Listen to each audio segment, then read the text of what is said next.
Hello and welcome to Sidequest. This is our weekly video game show here at Geekverse. I'm your host, Dylan Muss, and I have with me the young deity, Kirklin Patzer. How are you doing, my friend?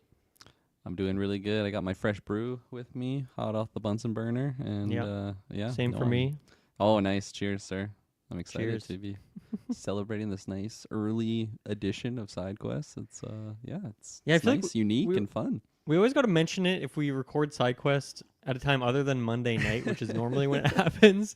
If it happens like early on a Sunday, or if we have the Monday off and we do it in the morning like this, because I feel like it inherently changes the energy in like Very much so. small, Yes. intangible ways. But one of them being that we haven't finished our morning drinks yet, so we're Yeah. getting through those as we're waking up here through the discussions.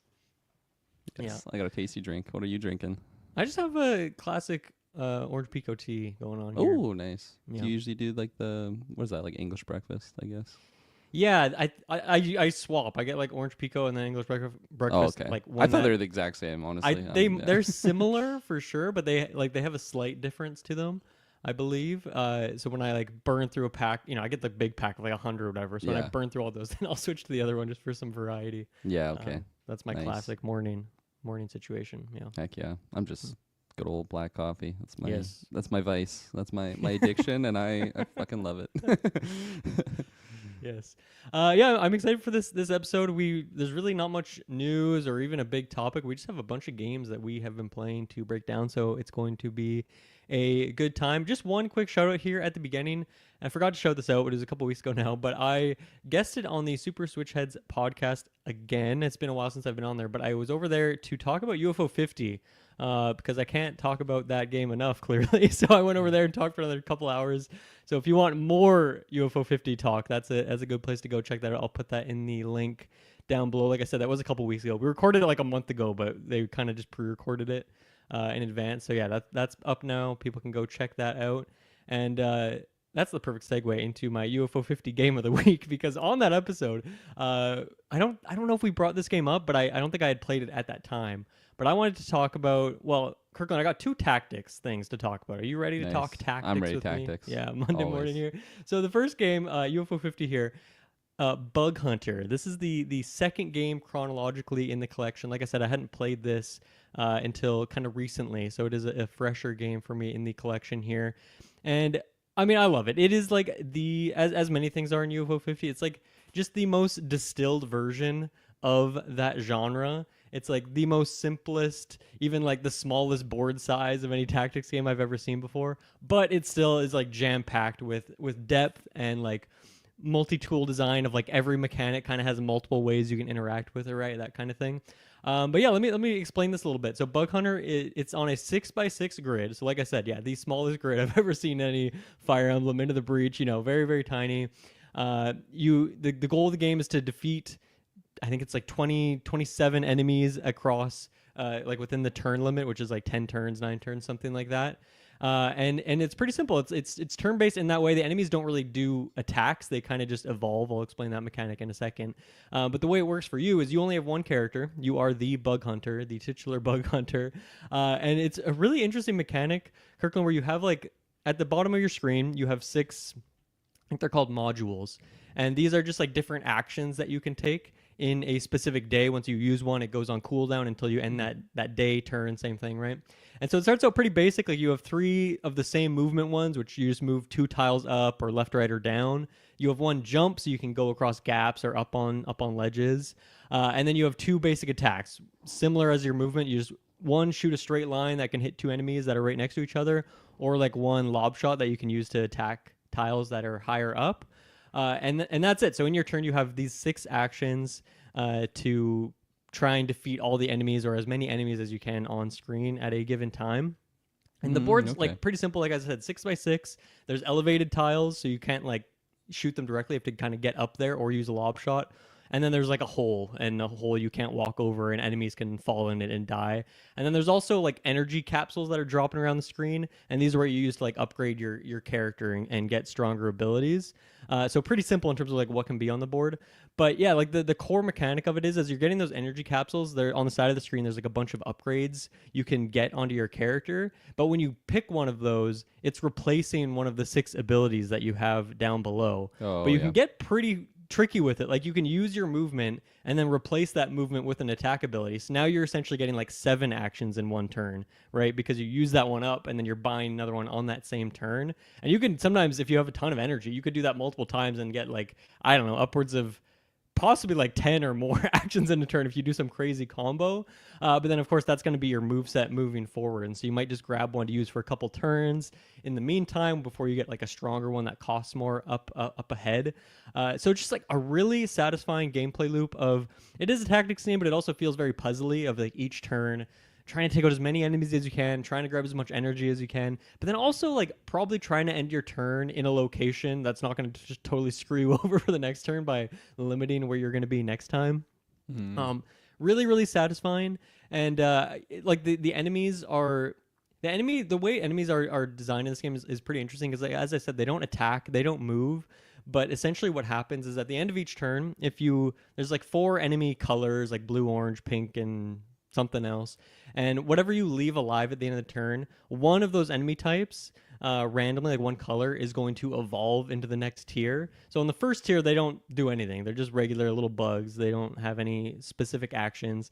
But then as they evolve, they get like certain abilities, like maybe one will, once you kill it, it'll create a hole underneath it, or maybe some will like shoot out arrows once you kill them. Some of them get like armor so that they can tank 2 hits of yours. And so it's kind of also this push and pull of like, oh, which ones do I want to let evolve? Or maybe do I want to target, like maybe on the second or third turn, do I want to target the evolved creatures and so they don't, have their stronger abilities, but then I'm maybe letting a one that wasn't evolved. Now I'm going to let that one evolve because I didn't kill it, So it's kind of this constant like push and pull of like, wow, what's the best decision here? And like, I'm not going to be able to kill all of them. Which ones do I want to kill specifically so that I'm not like screwing myself out on future turns? And then they keep evolving. And then once they get to like their 4th evolution is like an egg. And if you leave the egg to the end of the turn, then you just lose the game. It's just a lose state. And this is a roguelike. So if you lose, you lose. And you got to go start back from day 1. And then every level, by the way, like you reset your abilities that you get back to those same like 4 movement, 2 basic attack ones. So like each level, you're kind of just having less turns. There's more enemies, but you're always starting with that same move set, and then you're kind of upgrading and going through this different pathway this way. So yeah, just really satisfying. I think, as I mentioned, like the part where it really kind of evolves, just like the bugs, is kind of in 2 ways. One, there's a lot of like hidden interactions because there's no tutorial in this game, as there pretty much isn't for anything in UFO 50. So you kind of just have to figure things out by trying them. But you'll figure out certain things like, okay, maybe I don't have enough attacks to take out all these enemies, but if an enemy is next to a hole, you can push them into the hole. Or one of my favorites is like if you're up on an elevated location and there's an enemy like adjacent to it down below, you can just like Mario stomp on them and kill them. So now you're using a movement to get a kill and saving that like a laser blast for a future turn. Or you can like push an enemy into an energy blast, so you're taking away one of your upgrade modules. Essentially, you're trading that off, but you're killing an enemy in the process. And then also energy modules, when you shoot them or attack them, they explode, and if there's another one, they'll hit that one too and create like a chain reaction and can destroy like half the map sometimes. But if you're in the range of that, it's going to hit you too and just end your run completely. So there's like so many ways that you can kind of push and pull, like, it'd be really nice to grab those energy upgrades right now, but like I kind of need to just use them to take out this enemy in this roundabout way. So just like really interesting things like that. You'll get like crazy chain reactions going on. And it's just perfect. It's just everything like that. Even like the enemy powers when they're evolving. Like I mentioned, there's the one that like shoots arrows out when it dies. But like you can use that to your advantage because like maybe that arrow is going to hit an energy capsule and explode and kill some other enemy across the screen. Or the one that makes a hole under it. Yes, you're taking away a square that you can walk on, but now that's one more square that you can like throw an enemy into and get a cheap kill that way. And I feel like every one of the evolutions has some downside like this. Like once again, the armor guy, yes, he takes 2 hits, but if you stomp on him, it's still a one-hit kill. If you push him into a hole, still a one-hit kill. So they are evolving, but they're still like have these weaknesses to them, and you kind of just figure these things out as you play through it. And yeah, I've spent like hours on this one game in the collection right now. It's Nice. so much fun trying to get a run going. The cherry, like the bonus objective, is to get like six wins in a row. I think I've got to 5 multiple times, but I haven't quite clinched out that 6th win yet. So yeah, just a super super duper satisfying game. And as I said, like yeah, just how do you distill tactics into like the simplest form, but then also have just like so many interesting mechanics that make it have tons Yeah. of depth at the same time? It's just unbelievable how well designed this simple little game is. It's crazy. Yeah, I pulled up just some images just while you're describing it, just to get a good idea. And it's funny in many ways. Well, I guess it is a tactics. But in many ways, it reminds me of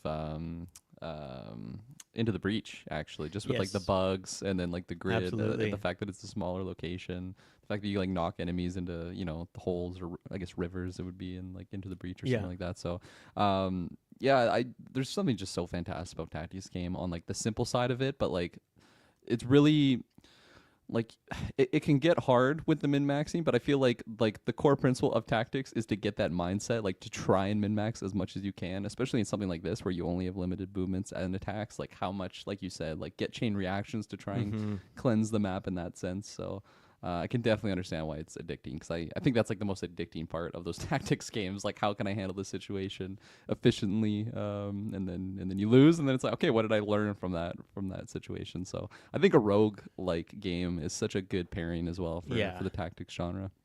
Yeah, that's kind of like a newer.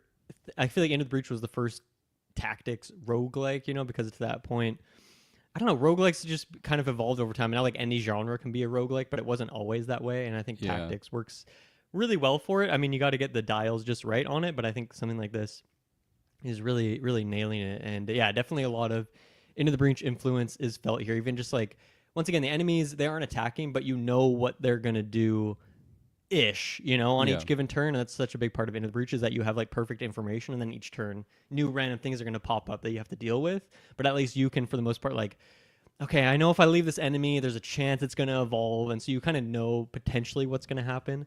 And so right. I think that's a big part of it too, is just like that amount of knowledge that you have as a player, which is really interesting. So yeah, great game, love it. And then my last kind of more esoteric thought with it is, and I feel like a lot of, maybe I'm just in my own head on this, but I think a lot of UFO 50 is like, this is like a game developer's game. Like it's there's 50 games in here. The design is very simple but very very deep, and I feel like it's so impressive. And I feel like a bit of imposter syndrome saying that I'm a game developer, but like technically I am. I have You Motion are. Problem. Go check it out. Cheap It's on plug. Steam. Yeah. Yeah, I just released another Game Jam game that I worked on. It's on Nice. itch.io. You can check it out, called Toaster's Very Busy Day. It's kind of a fun little adventure puzzle game, so you can go check that out.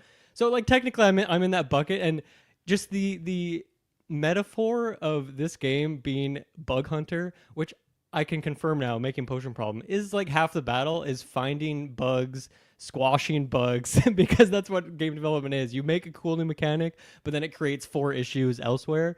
And I feel like that's what this game is. It's like, okay, I could leave that bug in there, and like it's not really an issue now. It maybe causes one little janky thing to happen, but the more you leave it, it's going to evolve, and then eventually it's going to interact with some other mechanic you add to a game, and then it's going to make all these other bugs, and it's going to cause a chain reaction of bugs, and then eventually, just like the bugs in this game, they evolve to an egg, and when they hatch, they end the run, they crash the game. And that's the same thing. If you leave this bug long enough, eventually it'll cause a crash, and that's going to ruin everything. And so I don't know how intentional that was, but I find the theming very interesting. And the fact that it's like the second one in the collection very early on, I feel like is kind of their way of being a bit of a metaphor of just like game development. And I'm sure UFO 50, you're making 50 games. The amount of bugs that they had to hunt and Oh man. squash in the development of the 8 years of this game is probably more than any other game ever. It's insane. Yeah. So I feel like that's definitely a side of it that I find particularly pleasing when I'm playing through it, and I kind of think about that kind of meta element to it is kind Yeah. of fun. No, that's Yeah. awesome. Yeah, so there you go. There's Bug Hunter. Great Nice. great tactics game. The next tactics game I wanted to bring up here, I'm glad that we talked about Into the Breach there, is a game called Metal Slug Tactics. I don't know if you remember I do seeing remember trailers this for this one. one. Yeah. Yeah. So pull up another trailer or some screenshots of this. This released last week. It's a weird one where they had 2024 on their release date calendar schedule thing for a long time, but never had a date. And then just like randomly, like 2 weeks ago, they're like, oh yeah, it's coming out next week, and it's also on Game Pass, which was not announced until like days before, which was great for me because I'm back on Game Pass. I'm like, oh cool, I want to check this game out now. I can just play it as part of my subscription there. So yeah, this game is out in the blue now. It's out in the wild. You can check it out. And yeah, I played a ton of this over the weekend, and I have a lot of thoughts. Let's go through this kind of one step at a time. First of all, Metal Slug. I'm curious if you have any history, or like when you hear Metal Slug, like what do you think of, Kirkland? I think of like a shooter type game. Maybe Yeah. I definitely remember the name. I don't know if I Yeah. had necessarily played it, but I just remember witnessing it, and I picture it being like one of those side scroller, like big jack dude with the big machine gun shooting guys. Absolutely. Is that it?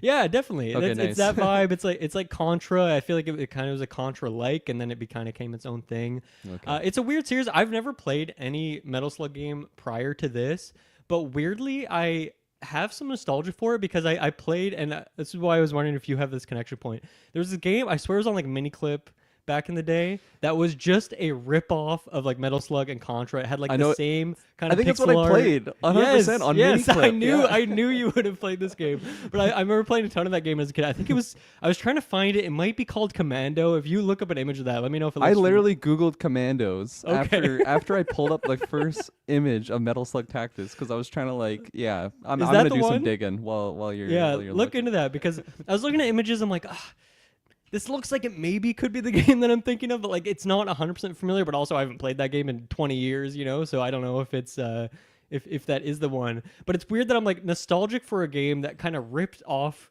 this game, but it still feels familiar enough that I am weirdly a tiny bit nostalgic for what Metal Slug is, even though I've never played one before. So I don't know. I think that's like an important part of the framing of it. It was Commando. It was Yeah. Commando. I'm gonna pull up an image here. Nice. Yeah, that's such a fun deep cut pull, and apparently there was like multiple of those games when I was. I when 100% played this game, man. That's so Yeah. funny. You just opened my eyes to a whole nostalgia window in my mind. Yeah. Yeah, one Pull this. one time I feel like we should dedicate a Sidequest episode to just like talking about some of these old Flash games that we used to play, because there's so many of them, and I forget about a lot of them until like a game like this I completely forgot about until Metal Slug comes out, and then I'm thinking about it again. Yeah. Yeah, but like that guy with like the kind of dark blue hair with the Yeah, red bandana. 100%. And like the health bar and everything. I remember. I Yes, remember getting different everything is weapons, very so, yeah. very Metal Sluggy, which is fantastic. So yeah, I mean that's like my first impression. Once again, just like as I could have told from seeing the trailers, is like the pixel art in this game is outstanding. Some of the best I've ever seen.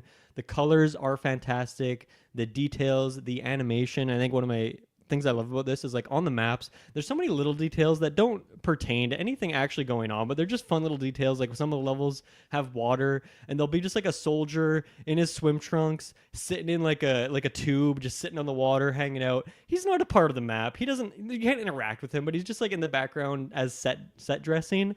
And there's so much of that. And yeah, like the amount of work that went into the pixel art of this game is outstanding. The sound effects and all that are really good. I had a rough first impression of this game though, gameplay wise, because here's what happened. I boot up the tutorial, and the tutorial's like, here's how you move. You click on your character, you click with the right trigger, whatever, you hit confirm, and then there's a menu that's telling you that, and it says click B to close this menu to do that action. So I'm like, okay, I hit B, nothing happens. I'm strange. Like, do I have to do the action and then hit B? I messed around for a few minutes. Couldn't figure out. I'm like, this is the first step of the tutorial, and I can't do it. What's going on? I go back to the menu, boot up the tutorial again. Oh, it was just a bug. I hit B now. It closed it. Okay, we're good. We can move on. I go through the tutorial. I get to the end of the tutorial. Game crashes. Oh, shit. I start back. I load the game up again. I'm like, oh, man, I have to do the tutorial again? That sucks. Boot up the tutorial, go through it, and eventually get through it, and then no crash this time. Cool, we're all good. I get to like the menu where you pick your characters and start the game proper. And I just hit B for whatever reason, and it took me back to the menu. I'm like, oh shit, what happened here? I can't hit continue. Continue is grayed out. What's going on? I'm like, oh no, do I gotta start the game again? Eventually I realized that you can like skip the tutorial, and that new game, that area I was in, it's fine. There was nothing broken with it. But it was like man, this game is rough right off the bat. Like the menus are really weird. The game crashed when the first, like in the tutorial, which is never a good look. There was a bug in the first tutorial mission, not a good look. So, rough first impression. The menu's also crazy. There's stuff everywhere. There's information everywhere.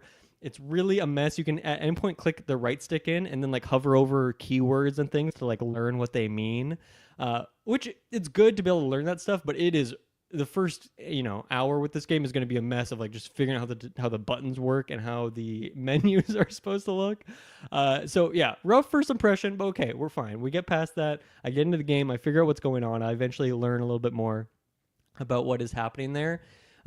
So let me explain like how the game works a bit here. So this game, surprisingly to me, I thought this was a single player campaign situation. This is another roguelike. It's another tactics roguelike. And this game is, I swear, half Into the Breach, half new game mechanics and everything. But it is so close to Into the Breach. So, take a shot anytime I mention Into the Breach into this episode. You're going to be absolutely slammed by the end of it.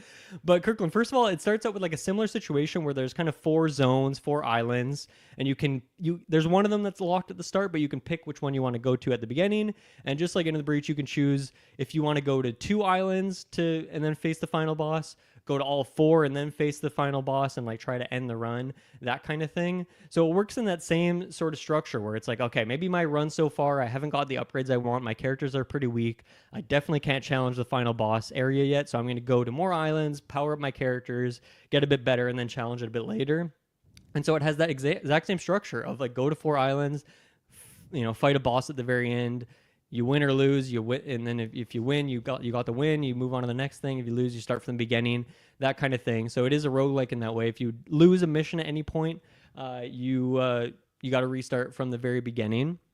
And then it has that same sort of thing too, where each island you go on, it's kind of like a Mario looking overworld, and you can pick kind of which direction you want to go. Usually you have like 2 or 3 directions you can pick. And then once you've complete like 3 or 4 missions, then you're challenged by like the boss level. So you beat that one and then you move on to the next island. So once again, same structure as Into the Breach, same roguelike kind of structure there. The way the missions work is like each one has a objective and a bonus objective. The main objective is like you have to complete that to beat this level. If you don't, you straight up lose the run. And some of them are really difficult. Like one of them you have to destroy this convoy, which is like a truck that's just driving away from you constantly.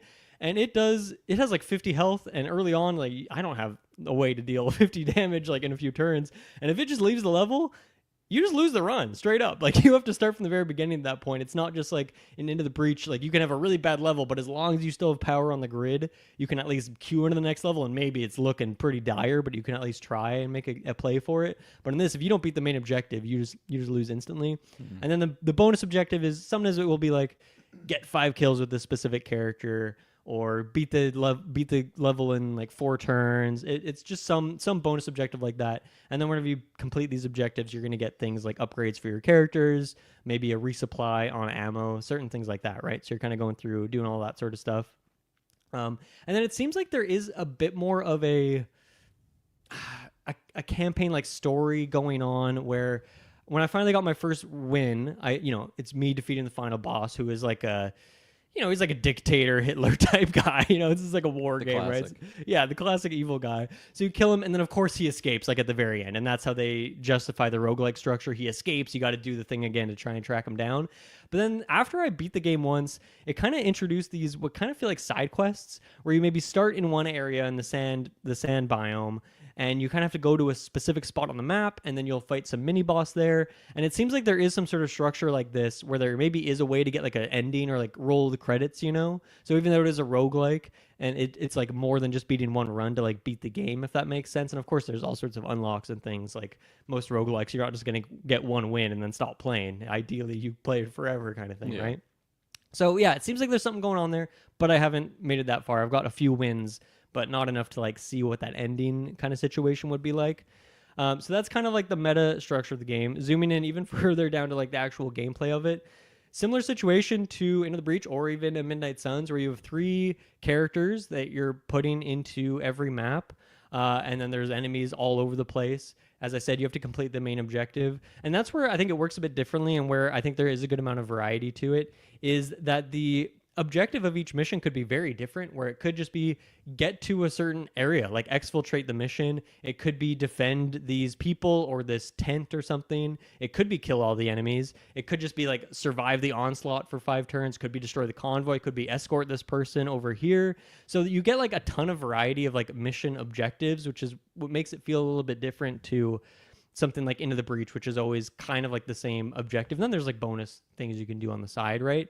But I think that's one thing that kind of reminds me of Fire Emblem Path of Radiance, the GameCube Fire Emblem game. Why I think that will always be one of my favorites in that series is because it had such a variety of objectives, whereas I feel like modern Fire Emblem games, it's always just kill the boss at the end of the level or kill all the enemies. It's one of those two, and those always end up virtually being the exact same thing. Whereas Path of Radiance had like, defense, like horde mode kind of missions. It had escort missions. It had like get your characters to the certain exfiltration point. And then it also had the classics, kill the boss, seize the throne, that sort of thing.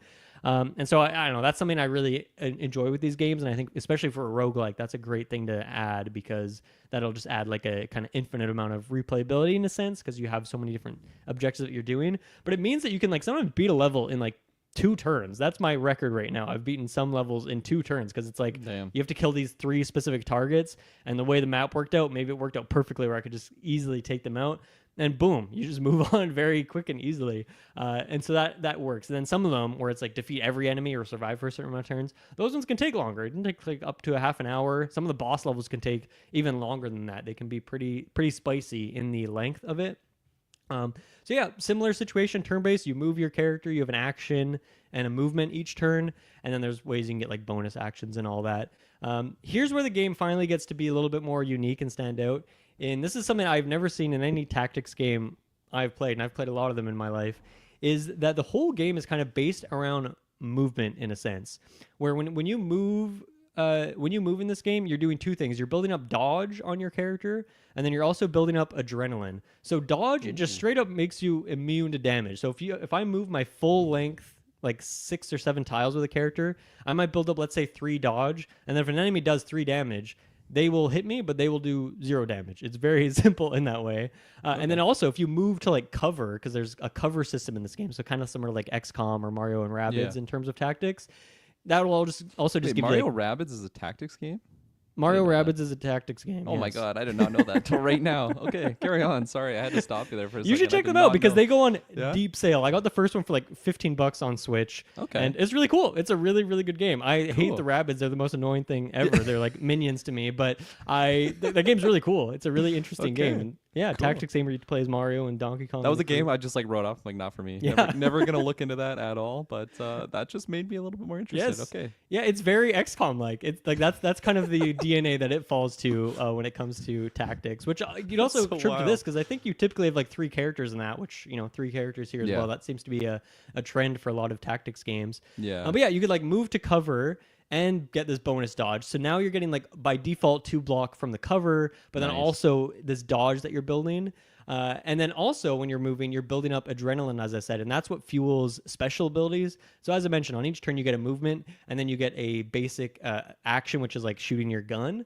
But then also these special actions are kind of outside of that. They could be a buff. They could be something that gives you even more dodge. They could be a summon. Certain characters have summons. They could just be like a shotgun blast. It could be like any number of different things. And so you're building up that adrenaline like the further you go. So you're incentivized in this game every turn with all 3 of your characters to move the full distance of your movement, which no tactics game ever has that, right? Like maybe there's a certain subclass or something that's based on moving a lot.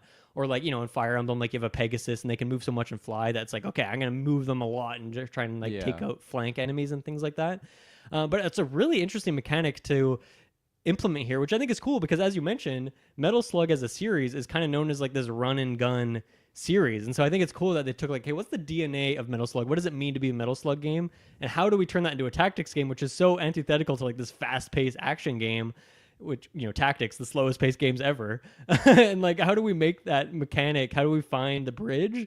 And I think they found a really damn interesting bridge, which is like a crazy thing because normally these maps are pretty small, right? So like if you're moving full distance, the odds are you're moving close to an enemy, but you also have that push and pull of like, okay, well, I'm moving closer to an enemy, but I'm also granting this dodge, so I can just straight up tank that they're hit that they have. Right. Also, all the characters only have maximum 10 health, and they can never have more than 10 health. You can heal. But like you aren't super tanky. Enemies on average do like between 2 to 5 damage. So it's like if you're not using that dodge mechanic, you could die super duper quickly, and that's not good because you only have 3 units, and so if one of them's down, like that's going to make it a lot more difficult. Now maybe for your bonus objective for the level, it doesn't matter. You can still accomplish that if a unit dies. But yeah, it's like that is a really really interesting thing. I think the other thing too is like this game doesn't have telegraphed attacks in the way that Into the Breach does, or even like Fire Emblem tells you these days where an opponent's going to hit. A lot of games do. This game does not have that, so I think it makes it a little harder to parse sometimes like what an enemy is going to do. But you can at least be like, okay, only 2 people are in range of my guy. I'm building for dodge. I'm behind cover, so they're not going to be able to kill me or deal damage to me. So you can kind of plan out what the enemy's going to do, but for the most part, I think it's like every turn is that improv session of figuring out what you're going to do and how you can KO the most enemies or complete your bonus objective in the most amount of time or most efficient way, that kind of thing. So really cool, really, really interesting core mechanic there. And then the other kind of part of it is that each character has 2 weapon types. They have a basic weapon, usually like a pistol or like a knife. And that you have infinite ammo. You can use that as much as you want. And then their secondary weapon is going to be like a stronger thing. Usually it has like an AoE to it, like a grenade launcher or maybe a shotgun blast, that kind of thing. But that has ammo to it. So you can only use that as many times. And that persists. Like between levels, you do not get a free resupply. So you kind of have to plan out, if I don't have to use this shotgun blast, I'm never going to. I'm going to save it for like a boss fight or a harder mission or when I'm really on the ropes. And then, as I mentioned, sometimes a bonus objective will be to resupply that ammo. So maybe if you know that the mission you're doing is going to give you ammo back, you'll just start blasting, whip out all your strongest attacks because you're going to get them back at the end of the level. Yeah. So that's really interesting. I really like the push and pull of that. And then the other thing, which is Fire Emblem games have done this before, other tactics games, is sync attacks are a big part of this too. If my character has a gun and is in range of enemy A, and my character B runs up and attacks that enemy, and then my other character is still in range, then they're both going to attack that guy at the same time, and they'll use their basic weapon, so you don't have to worry about them using up the ammo. And so that's like, if you factor in like the movement mechanics and the sync attacks, where you're always wanting your units to kind of be triangulating a position, also the fact that you're moving your maximum distance, that becomes like the real puzzle of the game. Is like, I gotta move as much as I can, but I gotta combo my attacks together, but I also gotta think about my ammo. And so that's where kind of the core gameplay, turn to turn, the interesting things are in this game. So a really cool mix of mechanics. Like I said, kind of like half a shit mix of other tactics games and interesting things there, and like a lot of Into the Breach influence, but then also half like, let's innovate and try some new interesting mechanics, at least new to me. And I've played, 30 tactics games, whatever, in my day. I've played a lot of them. And I've never seen some of these things. So I think it's a really, really cool combination of mechanics. Yeah. No, I like the movement incentive mechanic to it, because I find a lot of the times, especially in like, I don't know, something like Fire Emblem or something, like you see like the enemy's like attack range, and it's like, okay, I don't really want to go in there with like one guy until I'm ready. So I like, you always wait right on the edge. Yeah, right? I inch my troops up. Maybe get like my beefiest guy like just in there, support around my other troops, so that set up for a good counterattack. But like in this, like I and how you're mentioning, like just keeping that core element of what like a Metal Slug game is like, where you're literally just running and gunning. I like that, because it's just like balls to the walls, run it and try and just dodge these bullets, and that's the gameplay mechanic. So it actually rewards you for playing that way, and it's a very different way that I personally play tactics games, because I just go slow, kind of prod the waters, like it makes you rewire your brain on the tactics side of things, which I think is such a cool thing that they were able to achieve. It's awesome. No, totally. So I remember when we first were talking about this, whether it was, I don't know, was it Games Fest or it's something? Probably I'm guessing, because this is a Switch game as well, so I'm guessing it was a Nintendo Direct. I feel like that would be a good pocket for a game like this. Yeah, that makes sense. Yeah. I remember just liking the art style. What beautiful. Type of camera is this as well? I've always like when it's isometric. Like top corner. Isometric.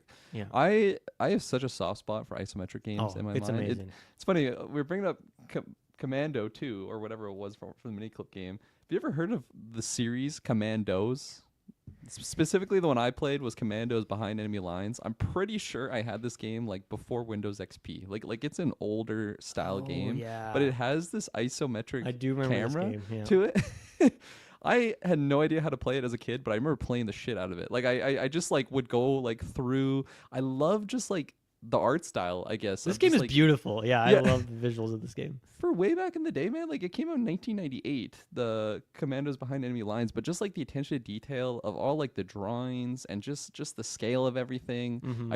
I always just appreciate the art of that, and I like how, you know, Metal Slug Tactics is a little more cartoony, but it's still, there's just so much detail that they have to like Yeah. put into the world. You already mentioned some of like the just, you know, the things in the background that you can't really interact with, but it's just adding more for fleshed outness, I guess, of the Yeah. world. And the other example that I had is that Shadow Tactics game I remember you and I talked Yep. about. I played a little bit of it, but I like haven't given it a good go. But again, just like the isometric view is Mhm. just, it's really, really beautiful. So I really appreciate games that have that. And Project Zomboid is actually pretty much all Yeah. isometric view. So yeah, there's something about that camera for me I just love. But yeah, this game sounds really, really awesome. And I mean, there's no shortage of tactics games out there in the world right now, so it's nice that we're kind of in this golden era of tactics Mhm. games.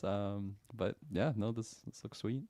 Yeah, I've looked into, because of course I love isometric as well. I think as a camera angle and for tactics games in general, it's a classic combination. And so I want to try and developing things like that, but I feel like game logic doesn't normally work on an isometric view like that. So you're more like building the game in a classic grid, but then like the way the player sees what's actually going on is from that isometric view. So it's a little bit more work where you kind of have to, the game like the thing you're actually developing and then like what the player sees is going to be like completely opposite. So you kind of have to think outside the box a little bit. So I don't know, someday look forward to Yeah. isometric games from yours truly. Yeah, some other things here. So this game does have height. Like there's you can jump up squares, you can jump down squares, and that's kind of, there's limitations to that. There's even like certain areas where there's like a grappling hook to get up, and so that's something that feels very Final Fantasy Tactics as the inspiration point there. Of course, ton of other games have done it nowadays, but I think that works really well. Sometimes the maps can be huge. Like sometimes they're just a small little arena, and it's like just a battle, and like especially those survival ones where it's like survive 5 turns, and the map's really tiny. And once again, you try to move as much as you can. And also trying to deal with how small this map is can be tricky. But then also sometimes, yeah, as you mentioned, like the escort mission with the or taking out the convoy where that truck's driving away, like more and more map will be added as you're going through, so you won't necessarily see the whole map from the beginning, which is interesting. So it leads to like some really huge maps, which is cool. I wanted to share this one anecdote of like a completely broken strategy that I had. So these special abilities, that's where characters really get fleshed out, and that's where at like the start of a run, characters are pretty basic. They don't have a ton of variety to them, but as you're upgrading them with passive abilities and then active abilities that you can use, that's where they get more specialized. In each character, there's like 9 playable characters. At the start of each run, you pick which 3 you want to do that run with, and they each kind of like grow in their own ways. One of them has this ability where he can, but a pretty big range, like within 6 tiles, he can grab an enemy within 6 tiles and pull them towards him, and if he kills them, he gets a bonus action, which means you can pretty much just do that over and over again. And it only costs 3 adrenaline, and you can build up, like, I don't know if there is a limit, but I've had up to like 20. Like sometimes if I'm not using my abilities, I'll just build up a shit ton of adrenaline, and it persists across turns and all that. And so I had this crazy run with this guy where after you move a couple turns, you know, you're building up like close to like 12 adrenaline, and then a couple more turns later, you're building up closer to 20. And I would just move to the center of the map with this guy and just use that ability. And he had so many buffs that would just allow him to do bonus damage. When he does that too, he pulls an enemy, and if my enemy's there and is able to sync and attack because they're in range, they'll attack as well. So I would just pull every single enemy into me and instantly kill them, and in one turn kill like sometimes upwards of like 8 enemies, because I'm just pulling every single guy and instantly KOing them. So needless to say, I won that run. That doesn't help you kill the bosses, but it helped me kill everything else in the level so that I could just focus on the boss and not be worried about other stuff. And it was insane. So that was a super duper fun run. And of course, just like any roguelike, that's kind of that's kind of the ideal, right? In like a Binding of Isaac or something too, is just getting to a point where your character is so busted and broken that you can't lose the game, and maybe so broken that you just crash the game because of how powerful you are. Like that's like where the fun comes in. So I guess I should talk about the boss fights a little bit, because that's something that also I feel like is quite different from other tactics games. So in Into the Breach, a boss battle, it's pretty much just here's a bug that is purple and has more health and is even stronger, but it's a similar version of what you've seen before.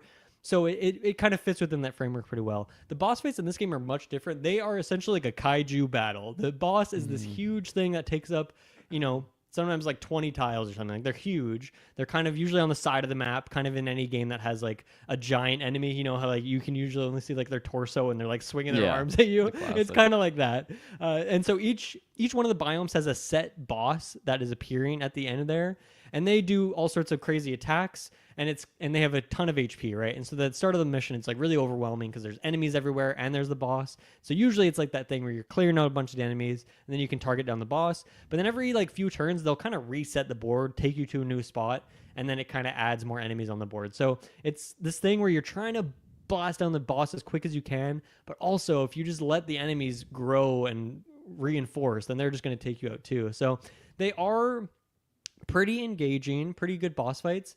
I think my main issue with them is that they are pretty much the same every time. All 4 of the bosses, like each island has its one boss. It's always the same map, and there might be like a new box here that wasn't there before, or like the enemy locations might be different, or of course you're going to have a different build, that kind of thing.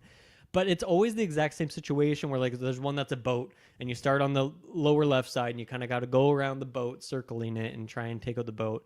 And it's always kind of the same. And the boss fights are the ones that I don't feel like are cheesable. Like you could cheese them, but they're always going to take quite a long time just because of how tanky the bosses are. And so it ends up being this thing where I feel like that's what kind of drags down the runs a little bit, is having to do these boss fights over and over again, because they don't really change. They don't get different. And maybe they will on higher difficulties or the more runs you get in.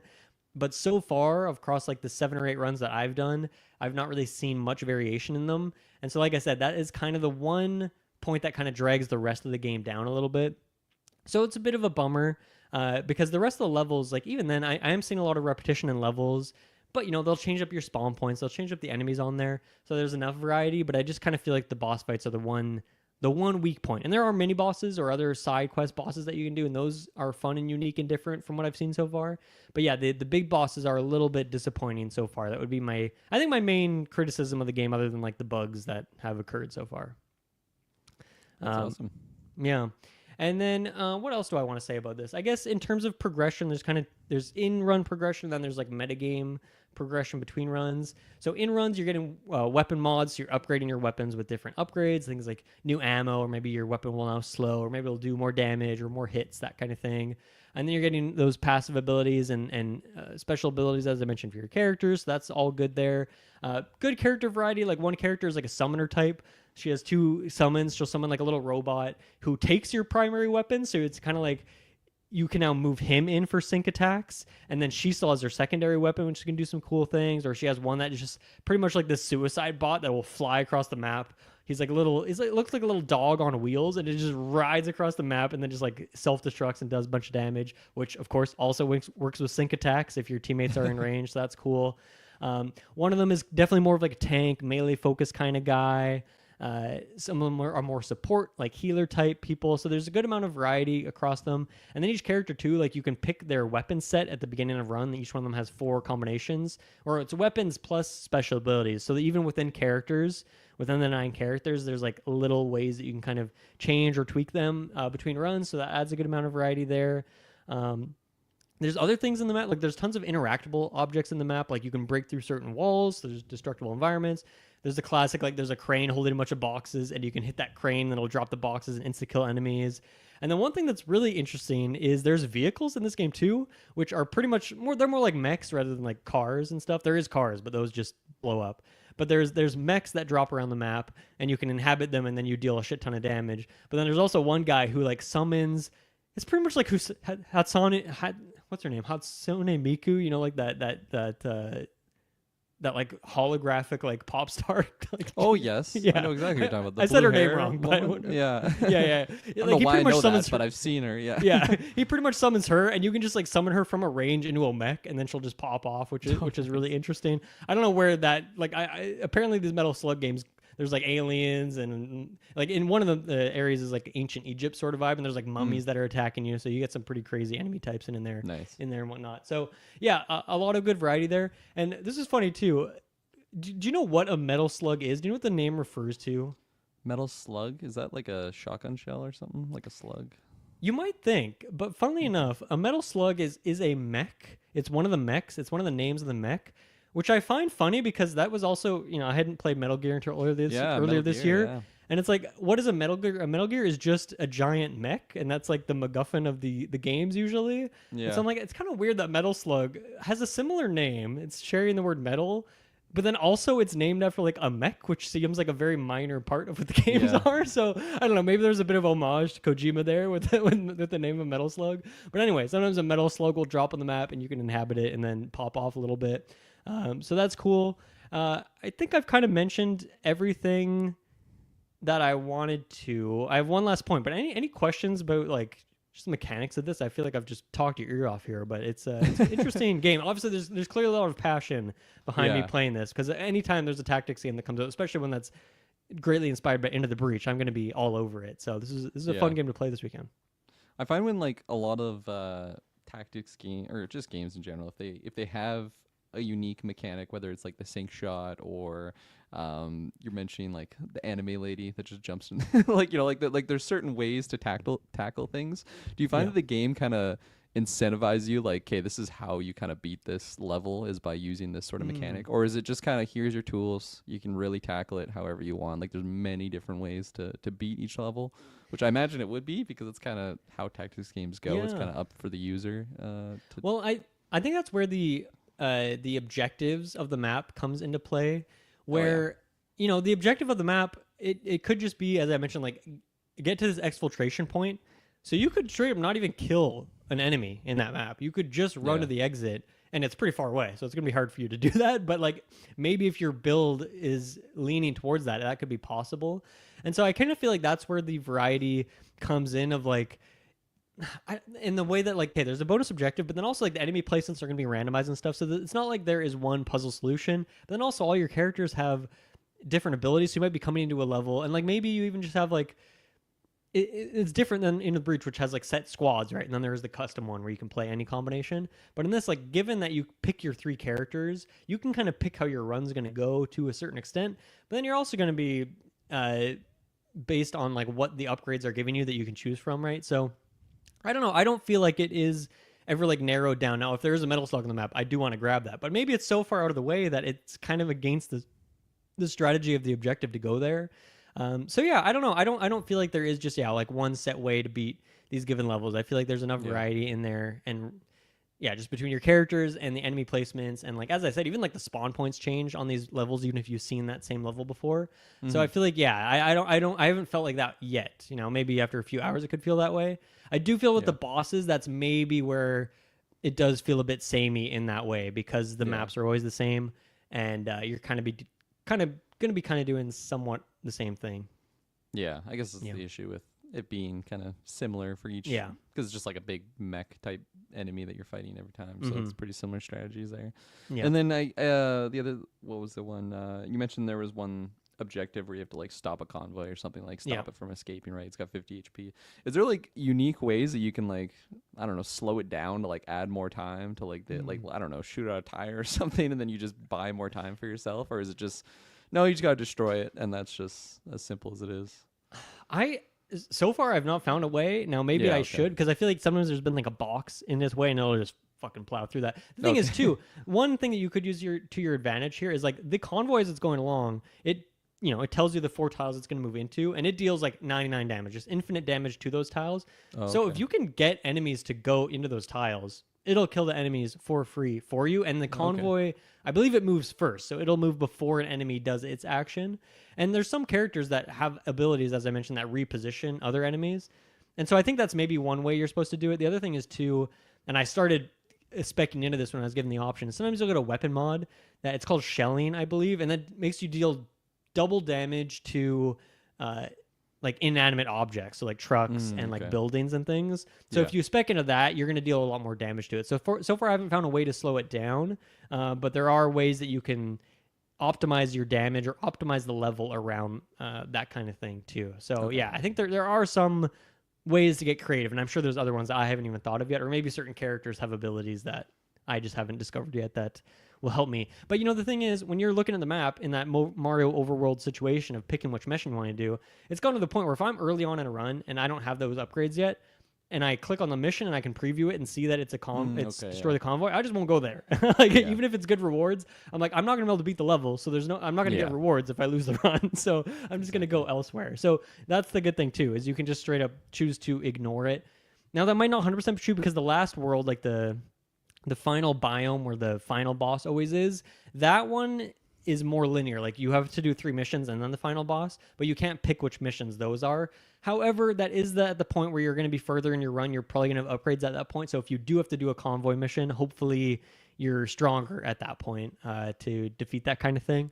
So I think it's always good to keep in mind, like, okay, I want to get a shelling upgrade on some of my characters in case I have to deal with that sort of thing. So there are some ways around it. In maybe roundabout ways. Yeah.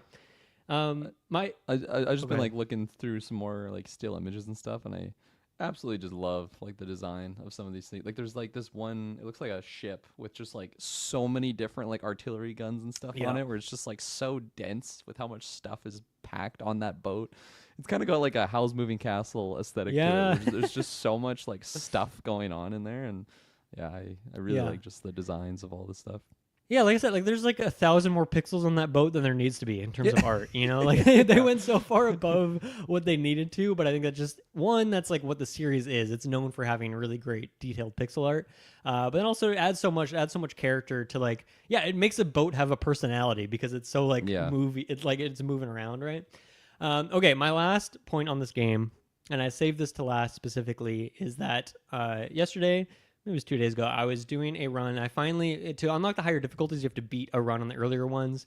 You also unlock characters in a variety of ways. So I had done a few runs. I won a few runs to unlock a bunch of characters. And then I was like, okay, I'm ready for that higher difficulty. So I jumped up the difficulty. And because it's a higher difficulty, I'm like, I am going to go for all 4 islands because I want to get as many upgrades as I can before I fight that final boss to make sure I can do it. I'm going through, run's going great, getting some good builds. Everything's going well for me. I'm in the final area, the city area. I get to like the second or third mission there, and the game crashes. Now, the game autosaves frequently, so I'm like, okay, I'm not worried yet. Boot up the game again, hit continue, starts loading, crashes. Close the game again, turn my Xbox off, click buttons on the menu, continue, loads, crashes. So this run is now thrown to the wolves. It sucks because it's the higher difficulty. I would have unlocked some stuff. I think I would have unlocked the last character that I haven't got yet. Yeah. I can get over that, but now it's in the back of my head that anytime I do a run of this game, I could spend, in this run, probably took me about 3 hours. I could spend 3 hours on a run, and the game could crash, and there's nothing I can do about it. And all of that progress is gone. And, I'm playing the game for fun, and it is a fun game. But I do want my upgrades, too. I'm playing this game to, like, unlock things and see things. Yeah. And so I think what I've decided, I had a ton of fun playing this game for probably, like, 15 hours this weekend. I went ham on it. But I think I'm going to put it down. I think I'm going to come back because, as I mentioned, the tutorial is bugged to hell. It was crashing. Buttons aren't working. I've encountered other bugs. I've been on the subreddit. People are reporting all sorts of bugs. There's bugs all over the place. The Switch performance is apparently dog shit. I'm playing it on Xbox, of course, with Game Pass. But I think at this point, I like this game enough. I think it's interesting enough. And I'm not too far in terms of progress that I'm going to put it down. I'm going to come back in a few months when ideally all this stuff is patched out, at least the crashes that are run-ending crashes. And I think I want to pick it up on Switch too when that eventually comes out. Hopefully the performance is better there. This is the kind of game I don't want to play on my TV. I want to play it handheld. I want to play it on the go. I want to play it while I'm watching something on TV. Just like Into the Breach, I've never played on I have it on my Switch. I've never played it on the big screen. It's not that kind of experience for me. Even though this game's beautiful and it looks great on the big screen, I want to play it on the go. So I think that would be my recommendation for everyone. I just, praise this game for 45 minutes, but this game is super buggy right now. Do not play this game right now. Come back later when they have fixed the issues, because it feels like I'm a beta tester and I don't want to be a beta tester. I want to play the full game. So yeah, that was unfortunately the last straw for me. And it sucks because like from the tutorial to that crash, I had a couple minor bugs, but nothing really much of an issue. So I thought, okay, it was just the tutorial is buggy. That's fine. I can get away with that. But yeah, it just sucks to spend 3 hours on a run and then have it thrown away like that. So it's too bad. And you know, it's a roguelike. Roguelikes usually don't give you great saving options, right? Because they don't want you to save scum because it's roguelike. Your consequences are supposed to matter.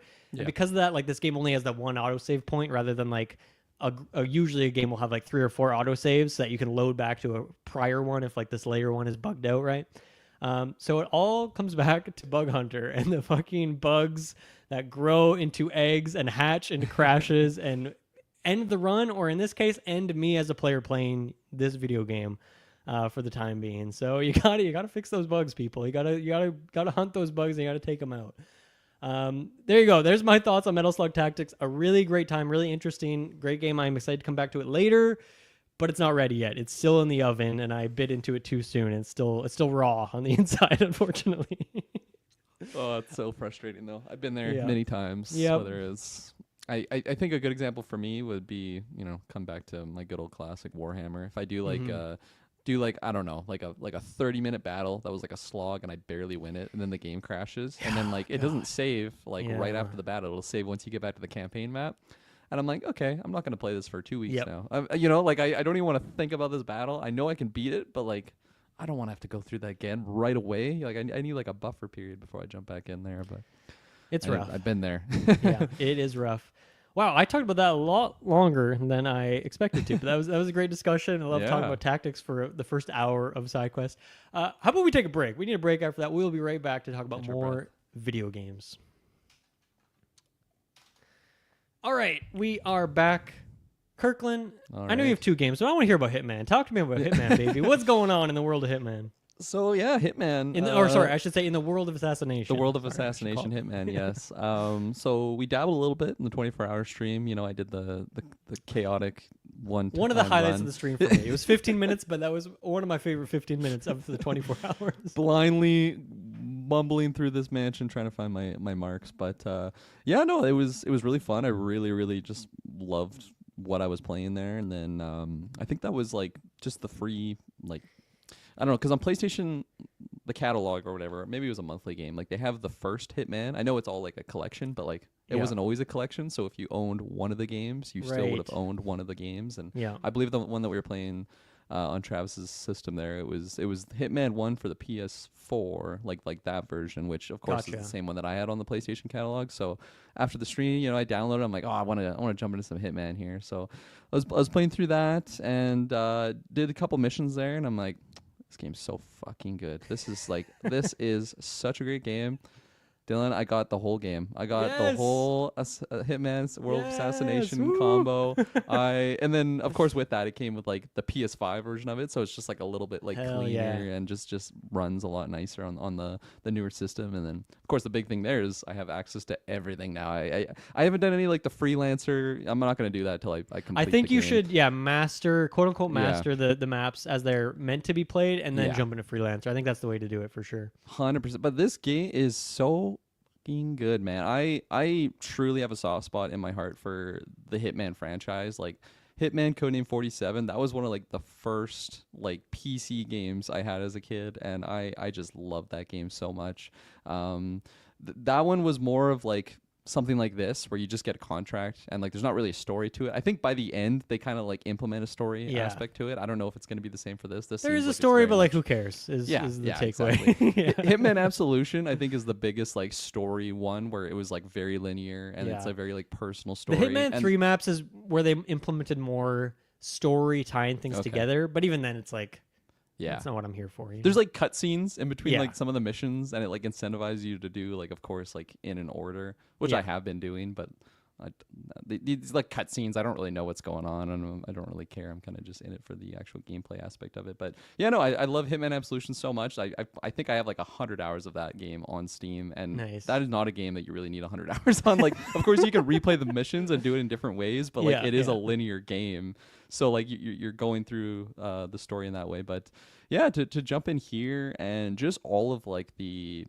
new mechanics that they of course have in every Hitman game. Of course, they're adding new stuff that you can do, and it's just so satisfying. I think like going into a mission and just having like a blank slate. And I don't know how you do it on your playthroughs, but for me, whenever I'm doing like my first assassination, I gotta get the fiber wire kill. I gotta Okay, get the yeah. garrote. That's like my that is my strategy. I gotta find a way to garrote these people with the fiber, because that's like the classic. That can be really Hitman hard assassination. sometimes. It If is. they're Yeah, it really definitely surrounded is. with bodyguards and stuff.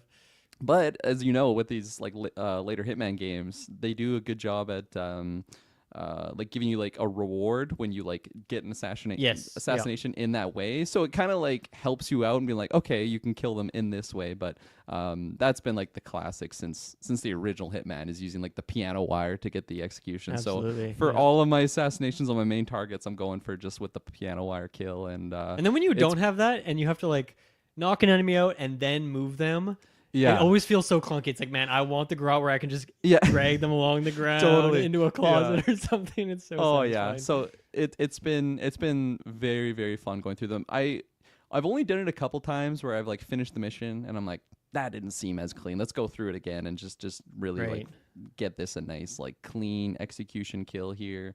I imagine there's ways too, like in the older games, you could always, you know, the classic Hitman mechanic of getting a costume and a disguise. I know there's Yes. ways to like beat it with just your original suit. I know it's a lot harder because you can't Yeah, really suit go only into is those like areas. a challenge run. for Yeah, each level. exactly. Yeah. I remember getting that one in like Hitman Absolution, like when I beat that game like 4 different times, like the hardest difficulty. I'm like, hey, I want to add more difficulty to it. I eventually want to get those runs too, but that's what's so nice about this game. It's just like a blank canvas Yeah. and you go in there. And something too that really, it shouldn't have surprised me, but it did, is just like how big each level is and how many moving Yep. parts there are. Like I think maybe it's the first mission in the game of I guess Hitman 1 is like the Paris Gala, where it's like a big like art show. Yes. And So there are good. so many NPCs in that level. Or the one where you're in Budapest or something like that, where there's like a Marrakesh? civil war. Marrakesh, yeah. Hotel? Yeah. Oh, yeah, Morocco. Morocco is that one. Yeah. Yeah, where you have like the Sweden embassy and then Yes, like the yep. dictator guy, and there's just so many people when you're going through like the bazaars, and it's just so dense and like just crowded. And I don't know, I feel like I'm playing like Assassin's Creed, like just going through like the Yeah. crowds and whatnot. And I think because I've played like of course the older Hitman on older tech, like they couldn't really like just get the power to like put in all these NPCs that really feel like they're, I guess you get like the classic NPCs that are just kind of doing their own thing, but they feel like it's a living, breathing world, and just so many ways to interact with things, whether it's, you know, just flooding a sink or something to get some distraction going, Yeah. or like just getting that poison to poison someone's drink to get them just puking their guts out in the kitchen. It's funny, you know, minor spoiler, I guess, for anyone that hasn't played this game. When I first poisoned food, I thought that actually like killed them like right away. So I'm like, oh, I'm gonna poison this guy's food, and then just like start walking away from the mission, and then There are different types of. There's lethal pills, Okay, and then there is there's like lethal pills, ones okay. that just make them sick and go to the nearest Yeah. bathroom. Yeah. S- Which so- sometimes the so- nearest bathroom is like 15 minutes away. Like sometimes it takes forever if you're just following them, waiting for them to go to a bathroom. It's so funny. I'm kind of all over the place here just because it's all scrambled in my mind here. But That's something Hitman, I- baby. Yeah. They've made it the most all over the place game now. But that's Something I really appreciate is kind of just like the accessibility options, I guess, if you can really like Yes. tweak the game to your own personal style. And I know you're like me in the sense of you usually like to be like completely HUDless and like just like not really like objective markers or anything like that, and just really like going through the world and exploring it.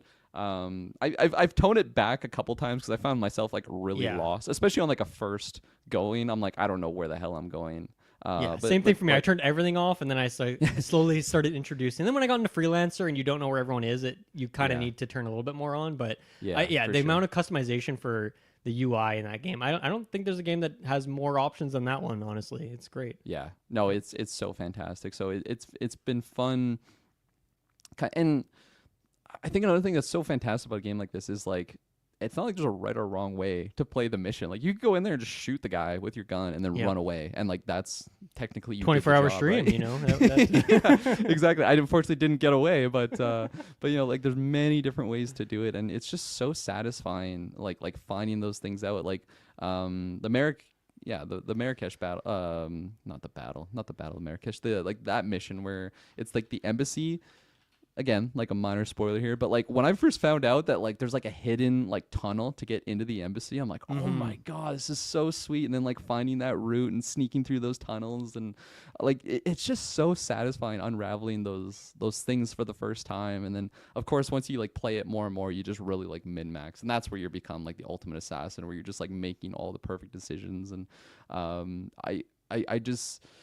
I feel like something that all the Hitman games have had, but in this one they've just like perfected it, is just like going around the world and getting clues to things like in the world. On the earlier games where they're a lot more linear, it was so obvious. Like the first guy that you interact with, it's like, oh yeah, blah blah blah, I'm meeting this man tonight, and it's just like, okay, well this is clearly the guy. But like in here, there's like people having dialogue, which is describing some things that might help you out. There's people that are like very much clearly like, okay, you interact with this guy and you're going to get this key card to get in this building. But like, I think there's just so much to unravel. So when I get into a mission, I just kind of like go around and like just kind of get a feel for the world, find my just marks. taking the vibes, like, man. Yeah, me too. Yeah, exactly. Yeah. And just like, okay, this is kind of like the embassy here. You go through and you get the guards like, hello, sir. It's like, oh yeah, no, I'm just a casual citizen. Can't come this way, buddy. Turn around. Yeah. There's been a couple times too where I thought I had like the perfect outfit, and I go through and he's like, oh, waiting tables or something, and then I go right by him. He's like, what the fuck are you doing? You can't go in here. I'm like, oh, I'm sorry, sir. I'm sorry.